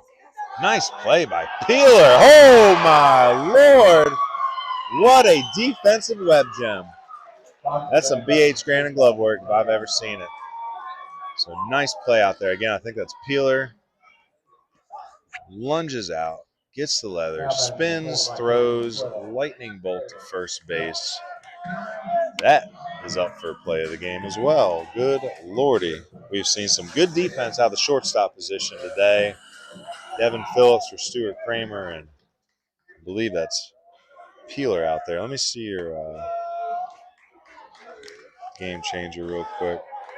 Yep, that's Peeler. He was our starting pitcher for Burns out there making that web gem. So a heck of a play. 2 outs now. Reached and poked out to second base. And that is 4-3.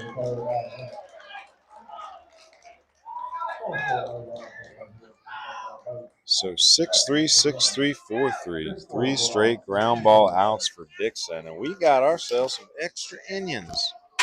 Heading into the top of the 8th, it's going to be Lathan Peeler coming off that web gem, Gage Camp, and Ethan Robinson. Free baseball. So free baseball for everyone. Let your friends know if you're stealing. If you're watching at home. Send that link out to friends, family members, because they're missing a heck of a ball game here at Sims Legion Park. Again, we ain't too worried. We ain't driving all the way home tonight. We got a hotel because we are down here tomorrow for Gaston Christian at Providence Day. It's going to be a good one of our exclusive broadcasts. Got to drop in all our regular sponsors for some exclusive sponsors. It's Kembach High Speed Gear and Rounders Hat Company, I think, are 3 sponsors for tomorrow's exclusive broadcast. Again, Lathan Peeler having a pretty good game. Pitched fairly well. Had that rough second inning, but he ended up going 3 1/3. I want to say only 2 of the runs he gave up were earned, I believe.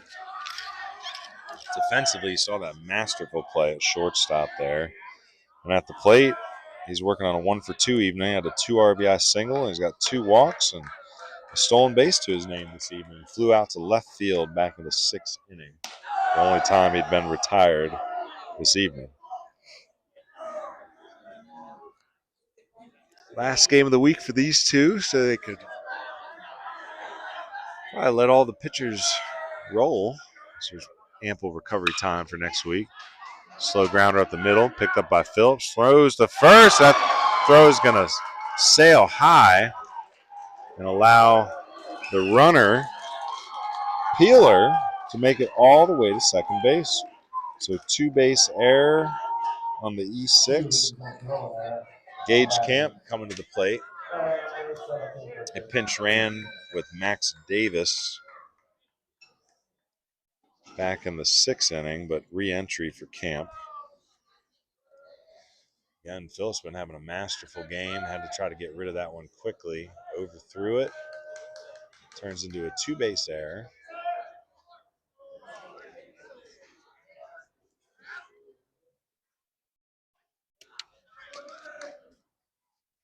Amongst all that chaos, we have ourselves an Ion Outdoors mound visit.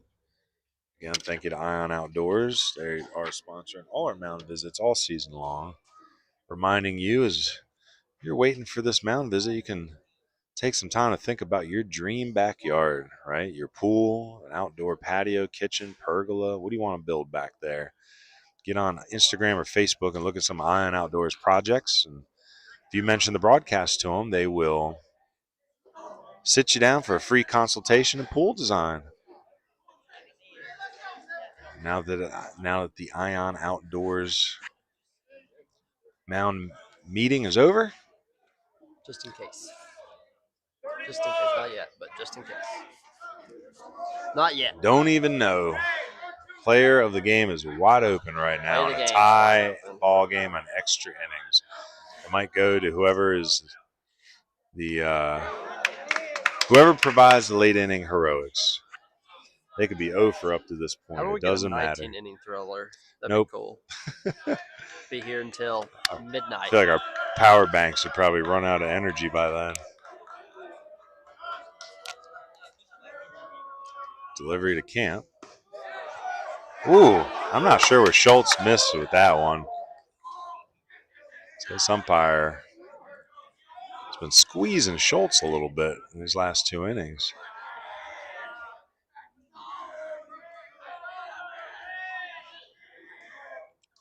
Schultz looks twice, delivers.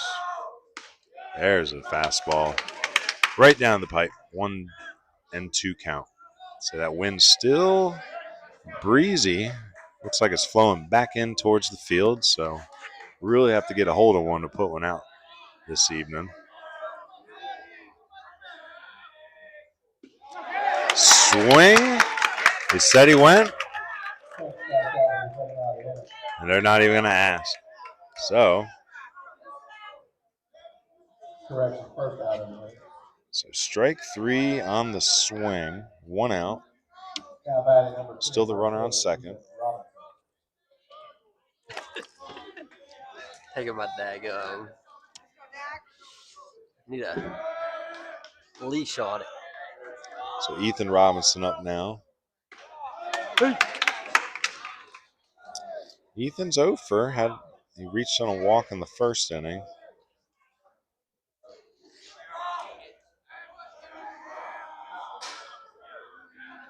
Schultz delivers. Swing. Backside line drive foul. Coach almost got one.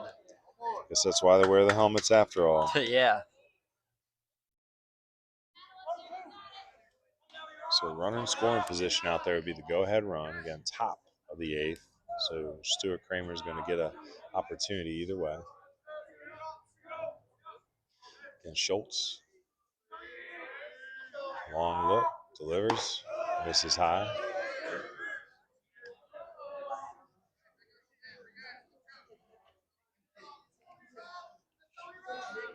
So Schultz in that Craig Kimbrell type setup. I feel like it's always a little, when I see pitchers do that, seems like they're trying to remind themselves of their scaps, like get into their scaps, pull those arms back. So back-to-back Ks by Schultz. Schultz dealing now. Picking up 3 Ks since he came in this game. Again, relieved Brown in the top of the 7th there with a runner on. Sack fly RBI by Yarborough. Tied it in the 7th, and here we are in the 8th, 2 outs. And a go-ahead run on second for Burns. Schultz gonna turn and spin, but no throw. This is Mason Blanton up. What you got for the game changer? Who's hitting here? They might have lost Robinson. Yeah, is it Robin? No. This is hold on. Blanton. Blanton. Okay, so Blanton's swinging. I thought it looked like it might be Arrowwood wearing number 5. Maybe he came in and he's hitting for himself. So that might be the pinch hitter, Arrowwood, who was being DH for by Blanton, maybe in to hit for himself. That's what I think it is, number 5. Let me double check my scorecard.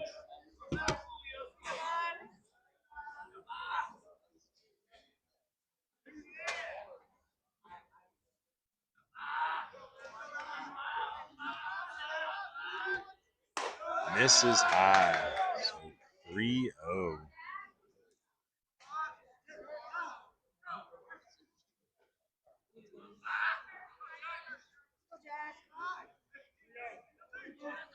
So, yeah, I think this is Arrowwood hitting for himself now.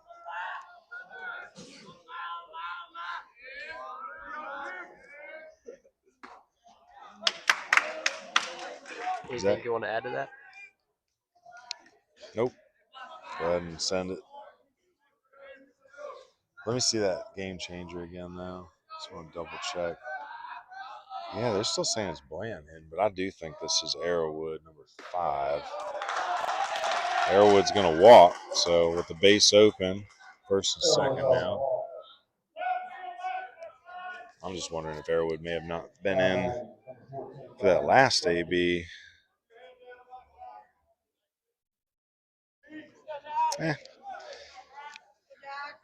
Well, E6, 2 Ks, and a walk.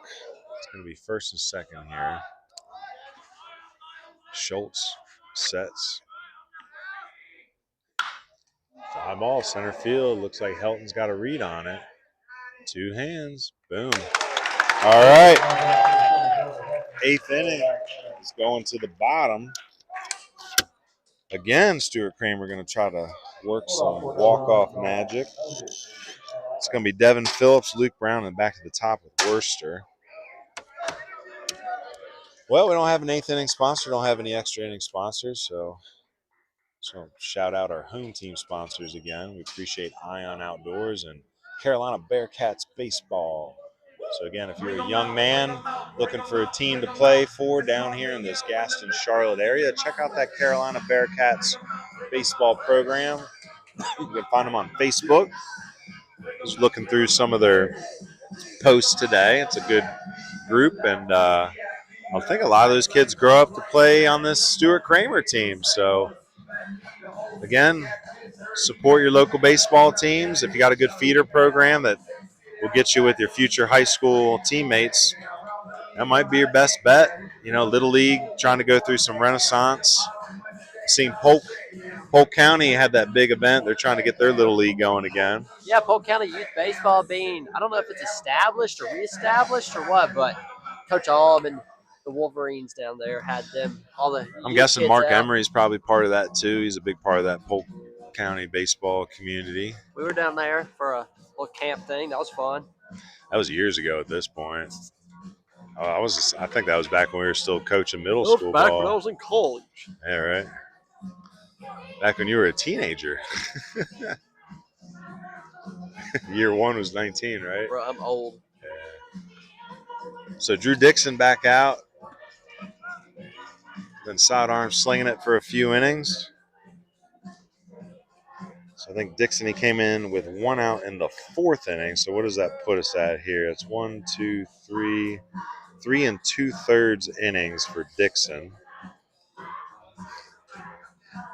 Been impressed with a few of these ball players out here tonight. Again, Yates Tony, only a sophomore. It's a big, strong body.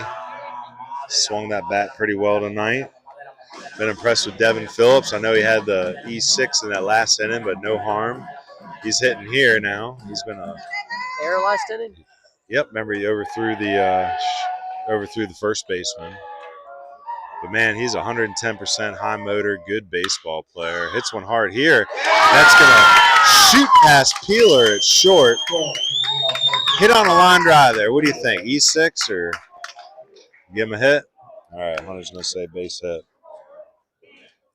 So base hit for Phillips. Phillips, he scored that go-ahead run back in the 4th with a great dirt ball read on the wild pitch. Ball did not bounce away that far from Tony back in the 4th. And Phillips was just, you can tell he's decleating, he's bouncy. Once he saw that ball scoot, he was off, momentum forward. Again, some of you kids do not take your secondary leads seriously enough. And got to learn how to see that ball hitting the dirt before it hits the dirt. Got to see that downward angle of the fastball or curveball and know when you can decleat and start bouncing off that base.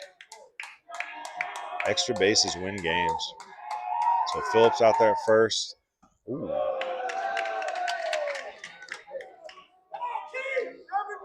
Oh, so nice little coach work here. Is Kingston Womack re-entering into the game. So Luke Brown coming in the pitch. Going to use that re-entry rule to get Kingston back in. Kingston's got good speed. Puts the bunt down here. So sack, bunt. Will not count against him in the book. So he had a bat in the 2nd and a second AB in the 8th inning, and both of them were very productive, with Womack coming all the way around the 2nd. Chaos in the bases to score at the time, the 5th run. He gets the sack bunt down here in the 8th, pushes Phillips up the 2nd. Phillips got good enough speed to score in a single. Worcester up now for a 5th time. Worcester 1 for 4. He reached on an error in the 6th as well.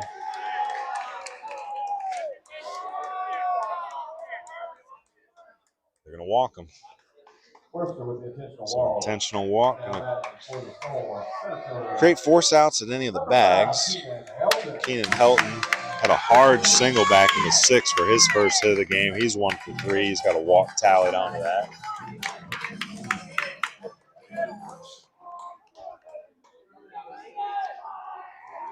So late night dramatics here in Gastonia at Sims Legion Park. Again, this is where all the home games. Ground ball, could be trouble here. Bounced probably a little too slow. Yep. So tagged out at second base. I think that's Butrick makes the tag on Worcester. Be a fielder's choice for Helton. Hit just a little too slow to turn 2.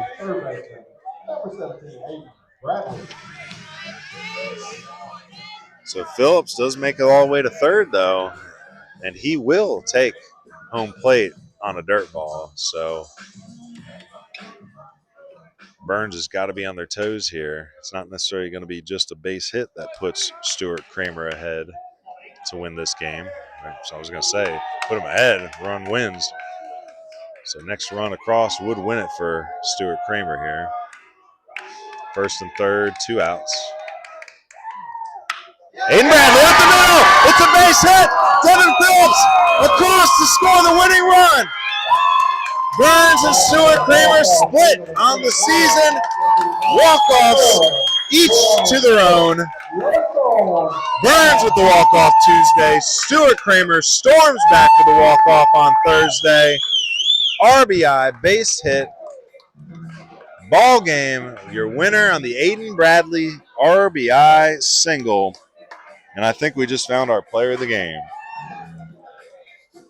So Devin Phillips coming in to score that winning run.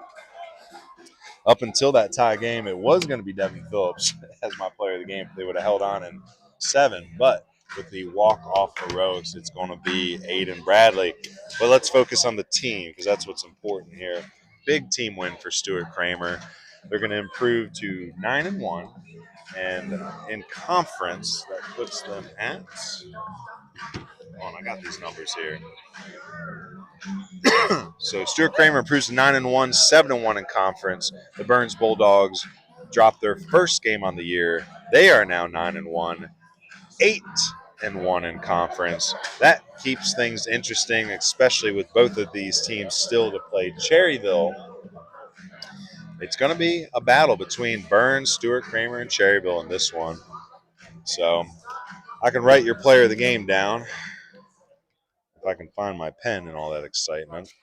So CamWood Bats player of the game is going to be Aiden Bradley, the senior third baseman. Let's give you his final line here, too, because it wasn't super pretty up to that point. He had the 2 walks. So what does that put him on the day? 1 for 3 with an RBI single and 2 walks. So, again, doesn't look super pretty, but is the game-winning RBI. And that is very important. So, again, we'll talk about that in just a minute. Let's hop into the post-game show. We'll go through some of these final box scores for you and then get some interviews in. And I think Hunter's going to be cutting that is that the play of the game, I'm guessing? So Hunter's going to be cutting the walk-off hit for the next level baseball play of the game. So Chris Worster. So let's see. Final line for Worster is 1 for 1, 2, 3. So 1 for 3 with 2 walks. Keenan Helton was 1 for 4 with a walk. Aiden Bradley at that game winner, 1 for 3 with the RBI and the 2 walks. Jack Schultz was 0 for 3 with a walk. Nick Stutzman was 1 for 3 with a run and a HBP. Dylan Rockin was 0 for 4 with a run scored. Caleb Smith was 2 for 4 with an RBI and a run scored. Devin Phillips, 2 for 3, 2 runs, 2 RBIs.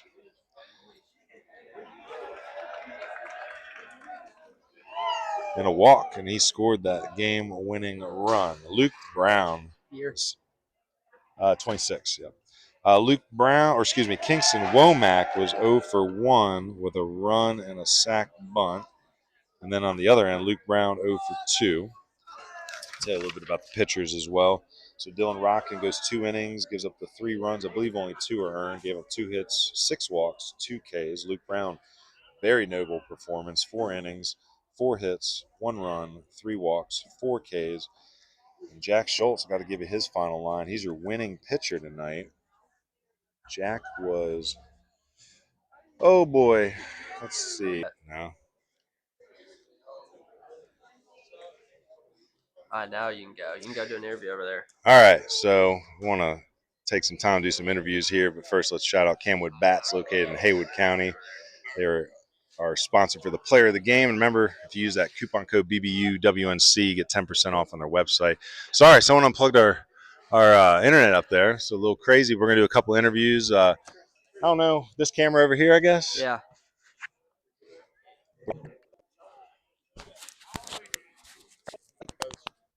Holy moly, what a day. Yep. All right, see that camera? That's where we're at. Let's do let's see here. What a night. Holy cow. So y'all got walked off on Tuesday. So that's a great way to do it. Here. Talk to you first. Get up here. Luke, we're going to be staring at this camera. Did you think you were pitching tonight? Yes, sir. You knew you were in relief? I knew I was. Schultz told me, he's like, we trust in you.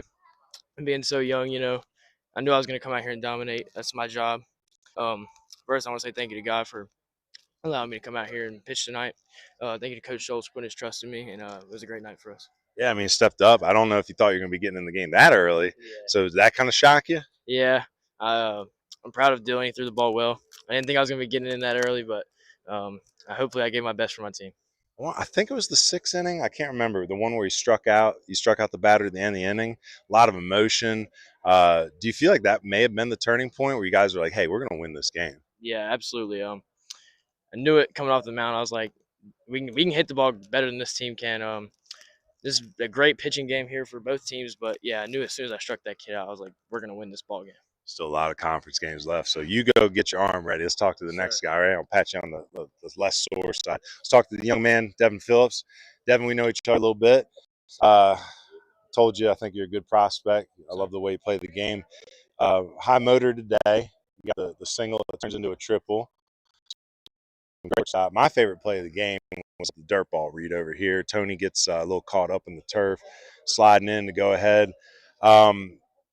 Describe, not just this game, but like how you play the game at high motor. Like, why, some kids take days off. Like, you don't seem to take a day off. Describe your style.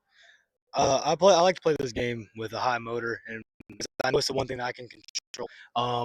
I just go out there, I control my controllables, the amount of effort I give into each and every day, the attitude I go in there with, and I just let God take care of the rest. And I let Him control the uncontrolled, and I control what I need to control. Got a weird question for you. That's a heads-up play. It's just, you feel like watching baseball?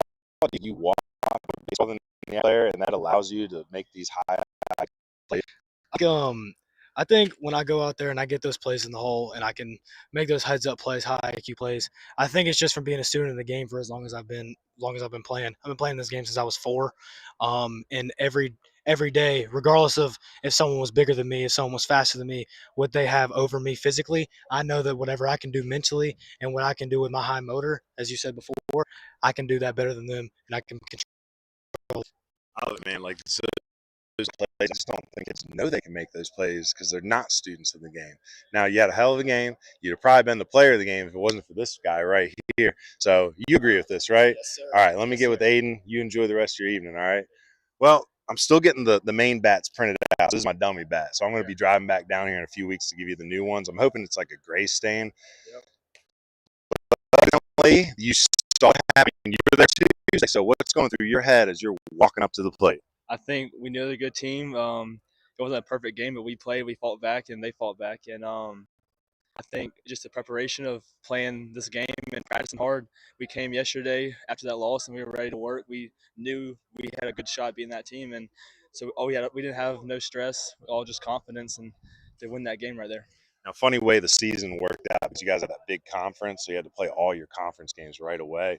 So Tuesday was really the first time you ran into like an equal, you would say, like someone would like, wow, these two are gonna beat each other up a little bit. 7-6, and then what was our final score again tonight? 7-6, was it 6-7? 8-7, 8-7. I don't even know, but it's one run in each game. These are two great teams. You got Cherryville coming up. Got Cherryville. I mean, you were my favorites to win the conference, but of you three, it's gonna be a freaking bloodbath, essentially. So tell me, what's the plan now for Cherryville? I think we have 3 games next week, 2 being West Lincoln. So first, just those games and not getting too far ahead of ourselves. But yes, Cherryville will be a big series, and that'll be fun to watch. Believe in this team? You think you can take this conference? Yes, sir. All right, well, congratulations. I'll get you a much cooler bat. We're going to take a picture with you, though, so at least make a fun. And then we got a lot of driving to do in a couple weeks with a lot of bats to hand out. So we appreciate you, man. I'll see y'all next time. Yep. Academics, I heard, too. Keep it up. I appreciate you guys. If you guys come back, I'll start home. Next Level Baseball is proud to bring you the Next Level Play of the Game, the only showcase organization in Western North Carolina endorsed by Baseball University of the Blue Ridge. Coach Rick Dale Armis does a great job developing culture and creating player development opportunities for youth players of all ages. Now here's your Next Level Play of the Game.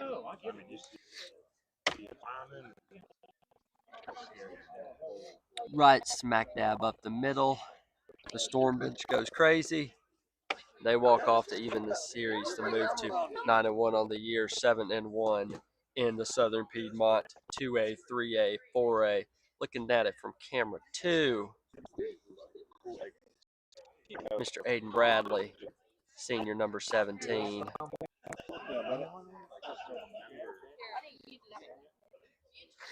Rounding first, touching the bag, making sure he grabs that single, and they mob him.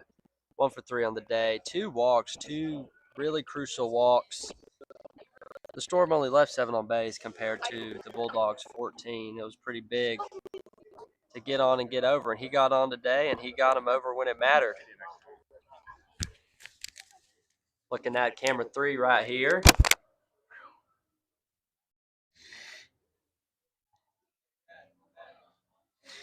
What an ending to a great game and a great series between the Bulldogs. 2 walk-offs. Where can you see that? Only in the Southern Piedmont 2A3A and Western North Carolina. Stuart Cramer, Burns. Last angle. Ryan, got anything to say about that? What's that? I just showed the Oh, play. it was just awesome. I mean, that angle is so like that's baseball. That's pure emotion. That's why we show up, man. Like I'm feeling it with them. Love it. So Foothills and Mountain Baseball. See y'all tomorrow. Thank you to the following businesses who are home team sponsors for tonight, supporting the time put towards marketing this game to college coaches pregame and editing, posting highlights for the Stuart Cramer Storm prospects with recruiting and scouting content online. Want to thank Carolina Bearcats Baseball as well as Ion Outdoors, both being home team sponsors this evening. That's it for this evening's rendition of Baseball University of the Blue Ridges, West North Carolina Scout and Streaming Series.